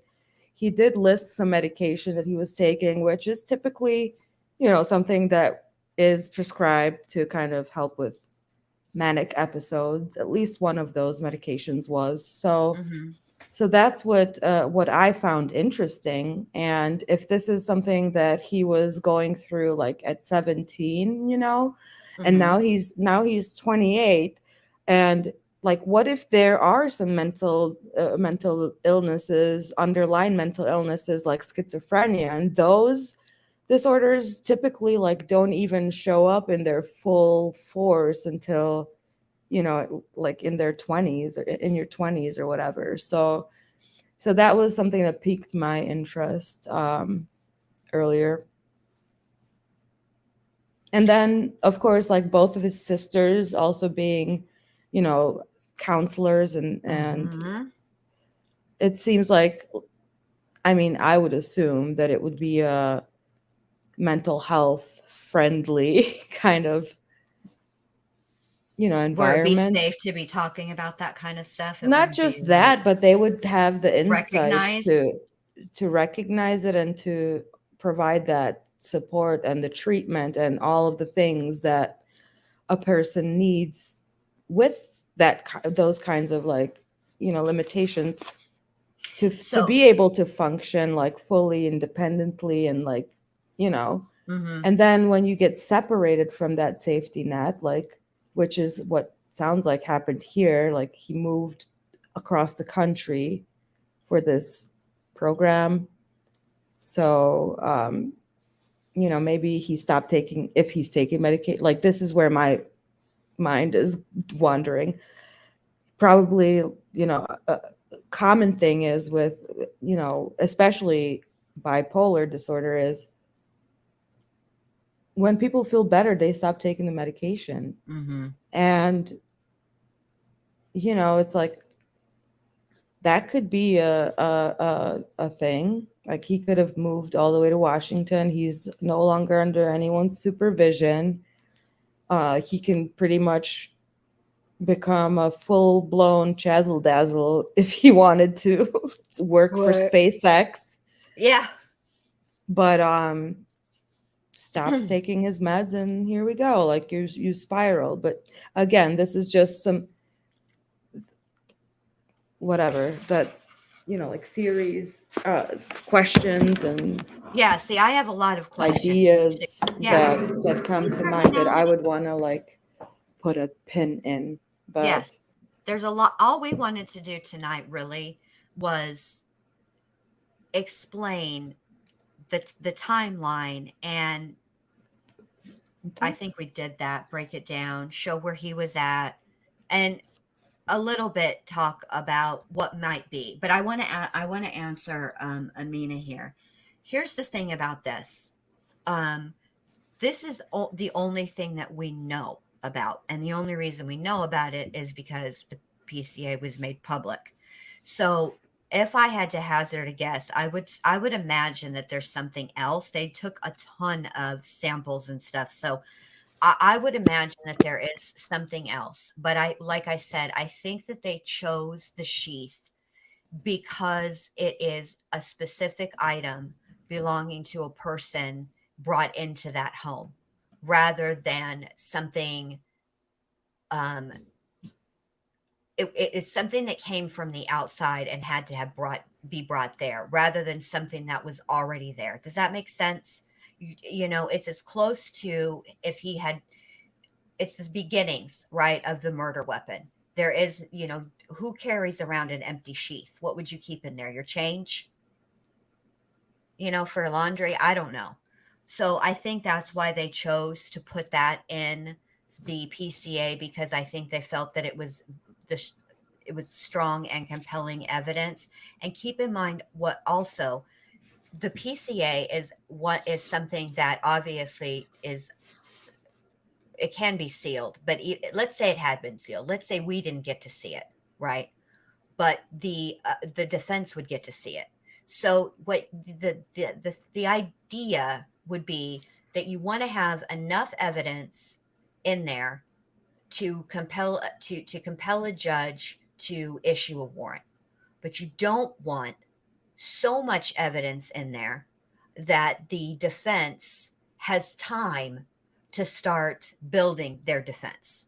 You'd want to keep the defense from being able to really do anything until discovery. That's the game. And it's sad, but that is how it's played. And I shouldn't call it a game, but that's the way, that's the rules.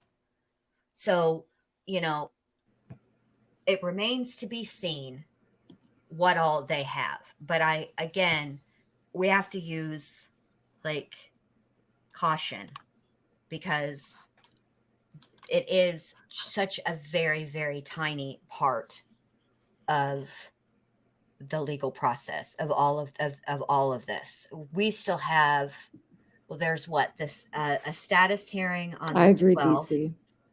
What? Oh, sorry. Oh, She was saying his fuzzy Mhm. vision, weight loss, and reaction at age 16, 17 seems like something pivotal happened here. Maybe a psychotic break, onset of something. Said I he will saw things that weren't there. And right. So taking his word, right? Like, because if this is him and he's posting on a forum online, like what is the incentive, I guess, Right. to lie about it, other than maybe to gain attention? Like that could be one thing, but that's pretty elaborate for a cry for attention. Well, I But will say definitely this. something pivotal. I agree. I will say this. I watched Brian when he was arrested because they had footage. I watched Brian when they took him off of the plane, which is a long flight. And I watched Brian the next day when they aired the footage from inside the courtroom. And I have never seen anybody look so freaking alert in a moment of what would be, first of all, just forget the circumstances why you're there, but just the hours and where you're at, right? Jail is not really conducive for naps or sleep of any kind. It's loud all the time. It's never quiet. And this guy looked bright-eyed and bushy-tailed the entire time. I've even Watts looked exhausted at one point, but not Koberger. And I don't know, but at the end of the day, Well, he's living.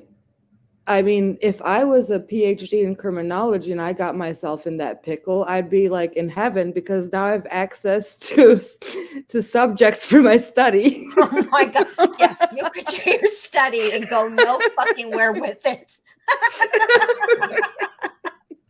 Sorry. Oh my god. I mean, look, the thing is that we just, it's so much. I have a ton of questions, and I mean, there's shit that I talked to Dr.B about over the last, all weekend when I've been bugging you to death. And that I didn't even talk about tonight, that at some point I'll be like, oh hell, and then I'll have to do another live, because I'll be like, I want to know about this.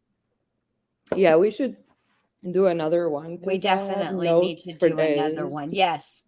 We should Yes. come back together after another hearing or whatever. So Yes. whenever another something comes out. So the 12th, I think, is the next Oh, okay. That's a in like status 4 hearing. days. Yeah. Yeah. And Perfect. but there are some things I want to talk about between now and then. Like Oh, there yeah. are some. I'm saying for me, because I need to I go know in you have. doses. I know you have to. I know small bites for Dr.B. Small bites. Yes. But there are some elements of the serial killer realm that I've been looking into, and the only reason I'm looking into it is because he is not, by the strictest, even the least strict definitions, he's not a serial killer. He's what, Dr.B, a mass murderer, right? Yeah, serial Okay. killer. There needs to be a time interval between. Okay. So we don't know whether he was on his way to becoming one or what. We can't know that. So, but at this I mean, point, maybe he is, for all we know. Like maybe they they're are running making- they are running shit and on self cases. So Right, his right. DNA is in CODIS now. That's right. So, Oh, well, but thank you, Amina. you know, So I noticed that stuff, but it has to be discussed because of, again, I can't state this enough.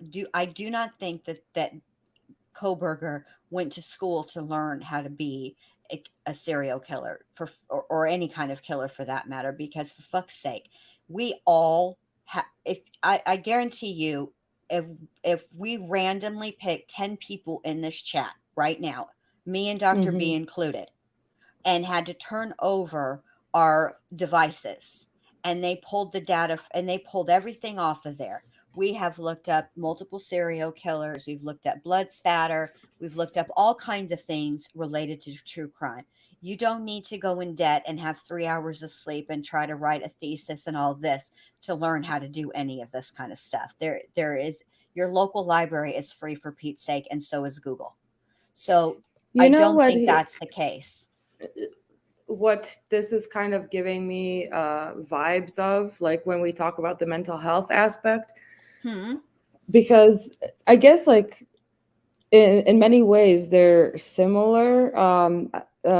James Holmes, the Aurora Theater pew pewer, and Brian, like both PhDs, both very intelligent, great families, nothing to see here kind of thing. Right. But there is that like mental health stuff because, well, we don't know about Brian, but Right. other than these few posts, but with James Holmes, certainly like after everything happened, as everything came out in the public, like he was literally like telling his psychiatrist that he has fantasies of shooting people. There's another one, what's that guy's name? He was in, this happened in Illinois too. Brent Christensen or something like that. He abducted a Chinese scholar, and they never found her body. But he apparently had a session as well where he said that like he fantasizes about abducting and killing people, and he followed through with it. So there's gonna be something, I'm wondering, like, because it reminds me of James Holmes in the sense that they share this similar background. Like they both PhDs, both DC. What? I'm answering DC. Yes. Oh, That's the yes, same guy. yes. Sorry. Yes, and so now there's like 40 hours, I think. I'm pretty sure it's like 40 hours of interviews with James Holmes and a psychiatrist out on YouTube, where my. he like, I mean, it's wow. And I've watched all of those like just for my own like just understanding of people like that. I've watched Nicholas Cruz, the other pew pewer. Parkland, yeah. Yes. His interviews with the detective, but then also with the psychiatrist. So there's definitely a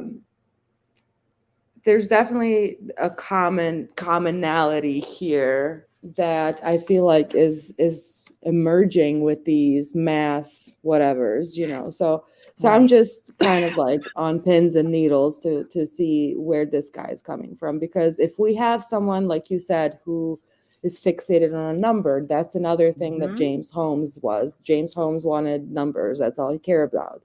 So did the Parkland guy, right? So there's this meaning behind, and usually what it was for James Holmes, like he said, like, if I take another life, it like makes him happy. Like, so in a fucked up, twisted way, he was kind of under this delusion that the more lives he took, the more karma points he's gonna get, and he's not gonna feel like depressed anymore. You see what I mean?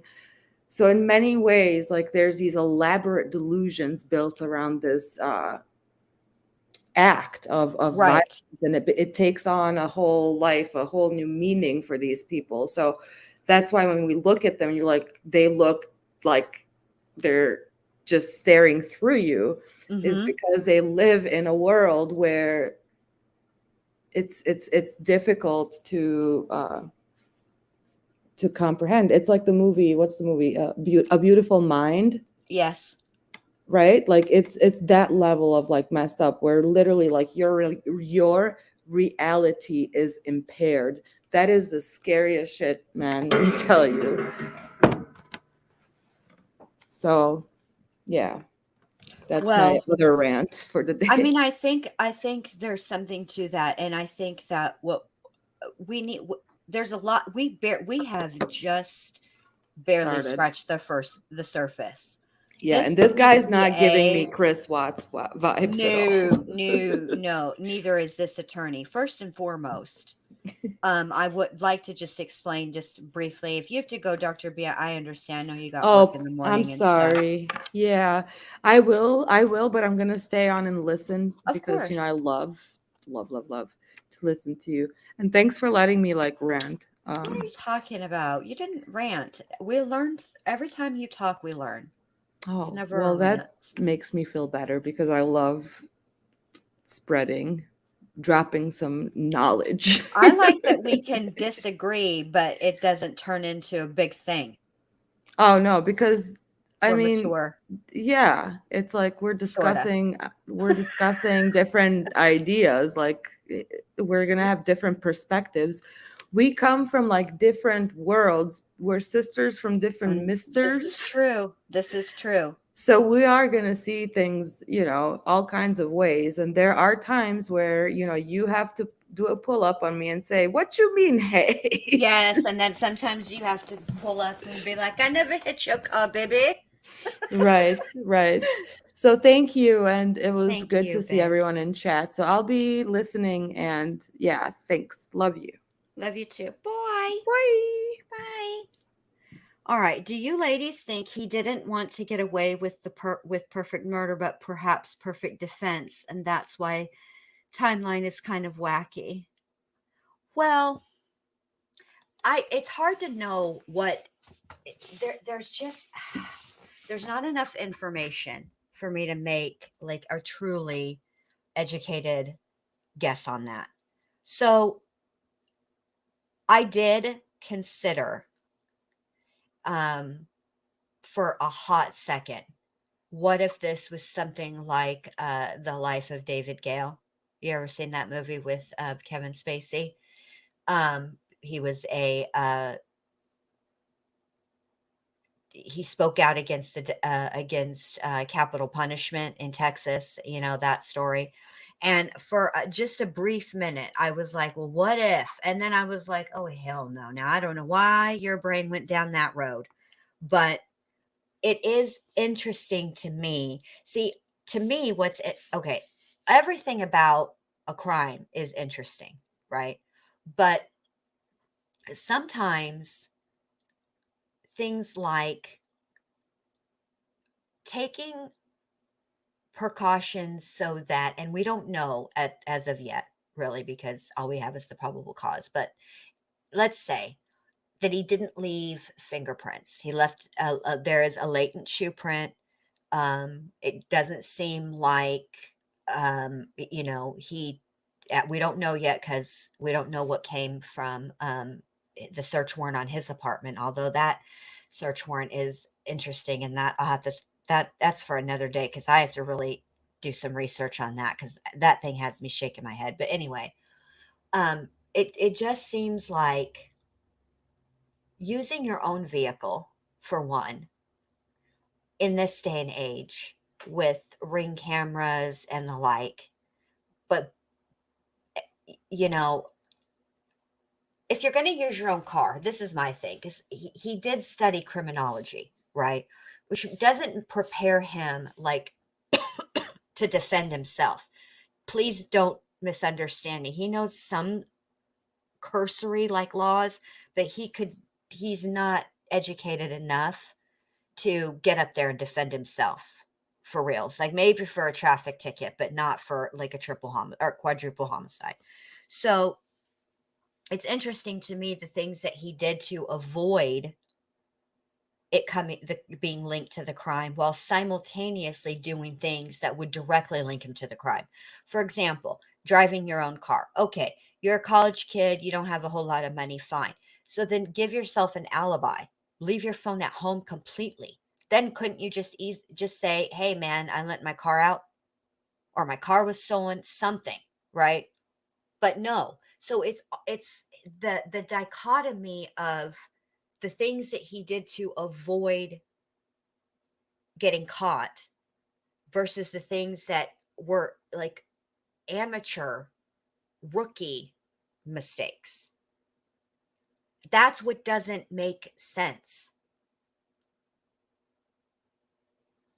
So it's very difficult, but we don't know all of the things, right? Either. We just know a little bit of the things. So hopefully, as more things come out, this crime is never going to make sense to us. I'm telling you guys that right now. There is no way to rationalize an irrational behavior.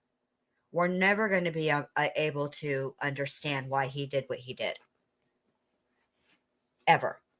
He's going to say at some point it probably won't come from him, but it might come from the prosecutor, and they'll give their theory as to motive, and we'll look at that, and based on the evidence they'll be like, oh, okay, maybe that's why I did it or whatever, but it's never going to make sense to us. We're never going to understand.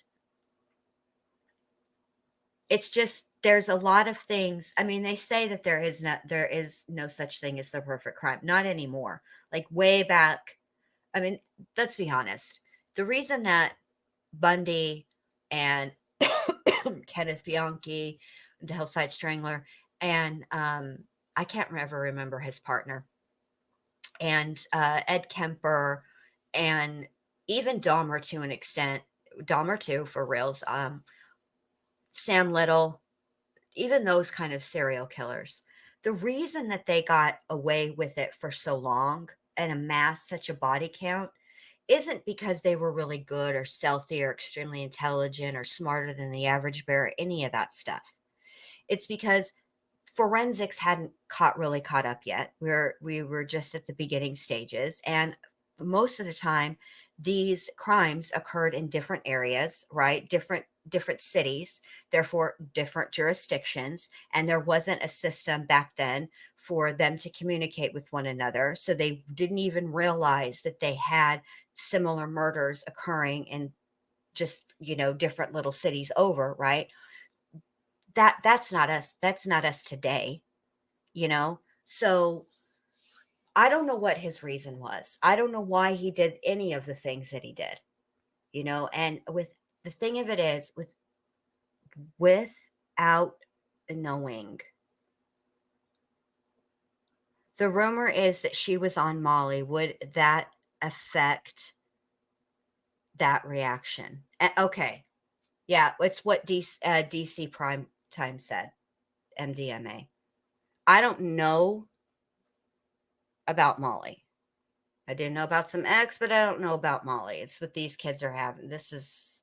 I was a 90s teenager. I don't know about this newfangled stuff they're using. I have no idea. I don't think I don't know anything about it, but no, I don't think so. I don't think so.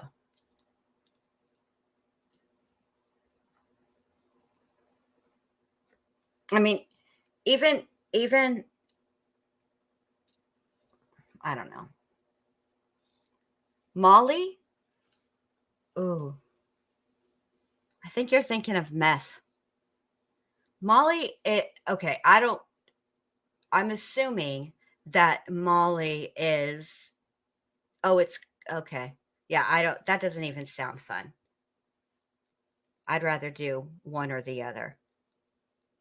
Yes, it is way better. I've never done Molly, but I would say that X is better. Which is weird that Molly is kind of like a mix between cocaine and ecstasy, because ecstasy is cut with either cocaine or heroin. But I digress. This is not I don't. I'm going to get in this. YouTube is going to take this whole thing down. Anyway, that's beside the point. I forgot what we were talking about now, because now I'm distracted.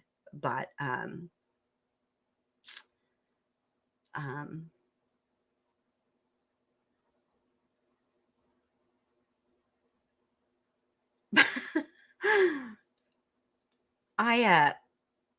I feel like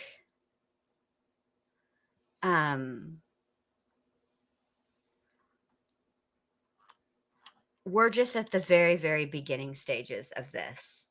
And I feel like we just need to be patient. And I think that saying that it's odd, the whole 911 thing, I think that's where it should stop. Like, oh, that's weird. I wonder what happened there, right? Then let's give the kid a break and wait until we find out what happened there. And the reason I say that is because, and I'm just going to be on my soapbox for like 2 minutes and then I'm going to get off. But let's be honest. The true crime community, our reputation we've lost some cool points for sure. Okay. The fact that the Moscow Police Department had to issue, and I know that they did because today I downloaded every single press release that they issued. Okay. And the fact that they had to issue multiple press releases and then take to their YouTube channel to give a verbal warning about social media and online sleuths and harassing and making false allegations, yada yada yada. The fact that we had to be warned multiple times as a true crime community is an issue. Okay, so remember that everybody was riding hard for Hoodie Guy, right? And for the ex-boyfriend, right? And it turns out neither one of them were involved, okay? But people were coming for them, just like with Kylie Rodney, okay? And I think that what we need to remember here is let's try to redeem ourselves as a community and just wait. There are plenty of other topics respective to this case that we can talk about that doesn't include that specific part of the PCA. Let's just wait and see, because it's clear if you know what a PCA is, right, then you recognize that this is not the entire story and that there is clearly a chunk missing from the story with respect to Dylan. So let's just give the kid a break and just take a wait and see approach just this one time. Okay, let's be fair. She's just a kid and we have no idea. All right, so that's all I wanted to say. I'm sure. I think that, crap, let me remember who it was real quick, because there's a trial starting that I wanted to cover. Oh my God, let me think. Who is it? Is it Mark Jensen? Yes. He stood trial years ago for he's accused of and convicted of murdering his wife using antifreeze. And he had his, hey, Amy, how's that baby? Good to see you, baby. It's been a long time. He is accused of killing his wife using antifreeze. And as part of the trial, there was this letter that his wife allegedly typed up on her computer. And it was one of the things that was used to convict him at his original trial. And it's something about that. And I know what it is. It's just that my brain was focused on this case right now, and so I can't think of it off the top of my head. But the letter is what ultimately ended up leading to him getting a new trial, and I believe that his trial is scheduled for this week. I think maybe Monday, but I'll keep you posted. And keep in mind that on the 12th, we have the status update for uh, Koberger, but on the 30th, everybody's favorite hide and seek player, Sarah Boone, goes on trial, and I will be covering that too. So keep your eyes out. And in the interim, I have some stuff coming out, some videos and stuff about Dahmer and the Wagner trial and all that. So I got a lot going on. So anyway, I want to thank you guys all for being here. Thank you for the super chats. Thank you. Welcome to the new members. Thank you for joining. I appreciate it. If you haven't done so already, could you please give your girl a thumbs up or a thumbs down? I don't really care. Just put your DNA on the one of those buttons that gives interaction. And there you go. And I will see all of you lovelies, hopefully tomorrow. All right. When we talk about probably this and something else, who knows? I'll figure it out. How's she doing, Amy, before I go? You guys are welcome. Thank you for being here. I don't know if ethylene glycol is antifreeze, is the like chemical components. I not right now. Like I probably do know. Yes, then that must be what it is. Antifreeze apparently it does taste sweet, but yeah. I remember watching about this case on either Dateline or 22. Oh, Amy, thank you so much. I hope to see you back around more. I hope that baby's doing good. But anyway, yeah, so maybe I'll do a little like before he goes, hopefully it's a couple of days before he goes on trial, I can put something together, sort of give you guys an overview of the case and stuff. But I watched some of the pretrial motions that were hearings that were going on, and let me just say this: I already like this judge. He's hilarious, and he doesn't mess around, and he doesn't play, and he has a real dry sense of humor, which obviously I am entertained by. So yes, we'll be watching that. So anyway, thank you guys all. I am exhausted. My amygdala is vibrating and my brain, I'm sure, is dented in places that it shouldn't be from this case and thinking. So I'll see you guys all tomorrow. Have a great rest of your Sunday and don't have hopefully not a stressful Monday. All right. You guys take care. Bye.